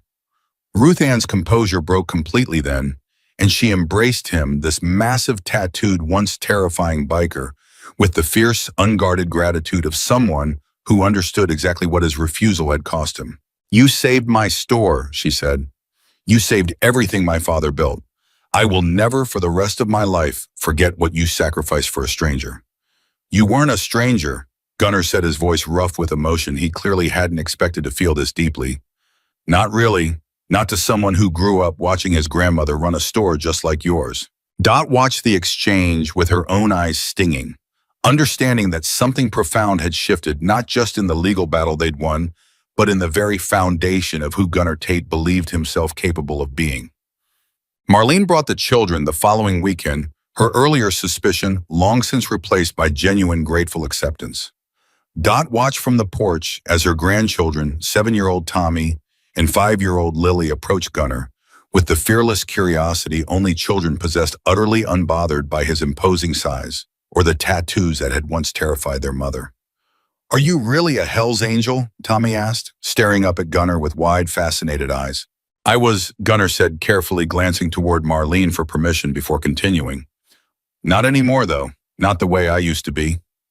"Grandma says you're a hero, Itish," Lily announced with the blunt honesty only a 5-year-old could manage. Gunnar's throat visibly tightened, something overwhelmed and deeply moved crossing his weathered features. "Your grandma's pretty remarkable herself," he finally managed. "She's the real hero in this whole story." "Can you show us your motorcycle?" Tommy asked eagerly. "Tommy," Marlene started, old caution flickering briefly. "It's all right," Gunnar said, glancing toward Marlene with a question in his eyes. "If your mom says it's okay." Marlene studied him for a long moment, this man who had once terrified her simply by existing in her mother's living room, now kneeling patiently in the grass explaining engine mechanics to her wide-eyed son with a gentleness that seemed to come from somewhere genuine, somewhere real. "It's okay," she finally said softly. "Just be careful with them." "Always," Gunnar said. In the simple, sincere promise in that single word told Dot everything she needed to know about how completely this broken, wounded man had transformed since the day she'd found him chained in her woods. It was nearly 2 months after Slade Mercer's final arrest when the last threat arrived, not from him safely confined and awaiting trial, but from remnants of his organization still scattered and desperate men who had lost everything when their leader fell and blamed with misdirected fury the old woman and the biker who had brought their entire operation crashing down. Dot was alone at the farmhouse that evening, Gunnar having driven into town to pick up supplies for a project he'd been working on with quiet, determined focus for days when the first sign of trouble arrived. Not engines this time, but the sudden jarring sound of breaking glass from her back window. Her heart lurched into her throat as she spun toward the sound, and what she saw sent pure ice through her veins. 2 men, faces partially obscured, climbing through the shattered window with the kind of grim, focused purpose that promised nothing good. "Mrs. Caldwell," the taller of the two, said, his voice carrying none of Slade's earlier theatrical menace, only a flat, desperate anger that felt somehow more dangerous. "You cost us everything. Our club, our brothers, everything we built." "I didn't cost you anything," Dot said, backing toward the front door even as her mind raced through every possible option. "Your leader did that himself the moment he decided terrorizing innocent people was an acceptable way to run a business." "Shut up," the second man snapped, advancing further into the room. "You're going to understand exactly what it feels like to lose everything." Dot's hand found her phone in her pocket, but before she could dial, the man lunged forward, knocking it from her grip, sending it skittering across the floor beyond her reach. "Please," Dot said, genuine fear finally breaking through her earlier composure. "Whatever you're planning, think about what you're doing. More violence isn't going to bring back what you lost." "Maybe not," the taller man said coldly, "but it'll make us feel a hell of a lot better." He reached for her, and Dot's scream tore through the farmhouse just as the front door burst open with explosive force. Gunnar filled the doorway, his expression carrying a fury Dot had never witnessed from him before, not even in the darkest moments of their confrontation with Slade. And behind him, unexpectedly, impossibly, 3 more figures, leather vests, visible even in the dim evening light, moving with the same tactical urgency that had once made Dot fear men exactly like them. "Get away from her!" Gunnar roared, closing the distance in 3 long strides that ended with his fist connecting solidly with the taller intruder's jaw, sending the man staggering backward into the wall. The second intruder lunged toward Gunner, but Boomer Dot recognized him instantly, despite having only spoken with him briefly weeks earlier, intercepted the attack, wrestling the man to the ground with brutal, practiced efficiency, while the two other bikers moved to secure the room, checking for additional threats, with a coordinated precision that spoke to years of experience navigating exactly this kind of danger. Gunner was at her side instantly, the moment the immediate threat had been subdued. His hands gentle despite the violence still radiating off him. "Are you hurt? Did they hurt you?" "I'm all right." Dot managed, her voice shaking badly despite her words. "You came back. How did you—" "I had a bad feeling," Gunner said, still visibly shaking with adrenaline and fury. "Called Boomer on the drive back, asked him to swing by with a couple of the guys just to check things were quiet. Thank God I did." One of the other bikers, a weathered man Dot didn't recognize, had already zip-tied both intruders and was calling the situation into Roy's department, his voice carrying the calm efficiency of someone who had clearly handled tense situations before. "Who are you?" Dot finally asked, looking between the unfamiliar faces now standing protectively around her living room. "Name's Deacon," the weathered biker said. "Rode with Gunner for 6 years before Slade took over. Left the club not long after he did, same reasons. When Boomer called about tonight, wasn't even a question whether we'd show up. We heard what you did for Gunner," the third biker added, younger with kind eyes that seemed at odds with his intimidating build. "Man like that doesn't forget the people who saved his life. Neither do the rest of us who owe him more than we can ever repay." Dot looked between them. These men who wore the same leather carried the same intimidating presence that had once made her fear Gunner in those first terrified moments in the woods, and felt something profound settle in her chest, understanding finally and completely that the patch on a vest had never determined the character of the man wearing it. "Thank you," she said, her voice thick with emotion. "All of you. I don't know how to properly thank you for what you just did." "You already did," Deacon said simply, "the moment you knelt down beside a chained man in these woods instead of walking away." Roy arrived within minutes, taking both intruders into custody with a grim satisfaction that suggested this final piece of Slade's crumbling organization would soon face consequences of its own. "This should be the last of it," Roy said once the intruders had been loaded into a cruiser and driven away. "With Slade's trial approaching and now this attack on record, I don't think there's anyone left brave or foolish enough to try anything further." Gunner remained close beside Dot long after Roy had departed, his hand still gentle against her back, his expression carrying a protective fierceness that had only deepened since the moment danger had touched her directly. "I almost lost you tonight," he said quietly once they were finally alone. "If I hadn't had that feeling, if I hadn't called Boomer—" "But you did," Dot said gently. "You came back. You saved me, Gunner, just like I once." "You saved me first—" Gunner interrupted, his voice thick with an emotion he no longer bothered hiding. "You saved me when you had every reason to walk away and leave me chained in those woods. Everything since then, everything good that's happened since all of it started, because you chose kindness when fear would have been so much easier." Slade Mercer's trial began 3 weeks later, and the evidence assembled against him. Boomer's financial records, Ruth Ann's testimony, Gunner's account of the beating and the chains, the attempted intimidation of witnesses, the final desperate attack on Dot's own home proved overwhelming.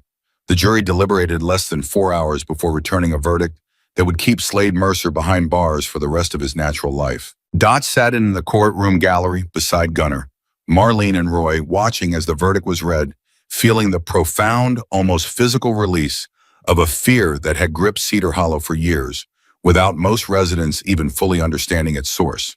Outside the courthouse afterward, reporters gathered eager for statements from the woman whose extraordinary courage had helped bring down an operation that had terrorized the county in ways few had truly understood. "Mrs. Caldwell," one reporter called out, "what made you decide to help a complete stranger knowing the danger involved?" Dot considered the question, carefully aware of Gunner standing steady beside her, aware of how far they had both traveled since that terrified, uncertain morning in the woods. "I spent 38 years teaching children that people aren't defined by their worst moments," she finally said. "I found a man who had been abandoned by everyone who was supposed to protect him, left to die for the simple crime of refusing to hurt an innocent woman. I couldn't walk away from that. I don't think anyone with a genuine conscience could have. And you, Mr. Tate? Another reporter pressed, turning to Gunnar. What would you say to those who might still see you as dangerous, given your history with the club? Gunnar was quiet for a long moment, his eyes finding dots before he answered. I'd say the most dangerous thing that ever happened to me was believing I didn't deserve a second chance, he said. This woman proved me wrong. I hope my story proves the same thing to anyone else out there who's convinced themselves they're too broken to be saved.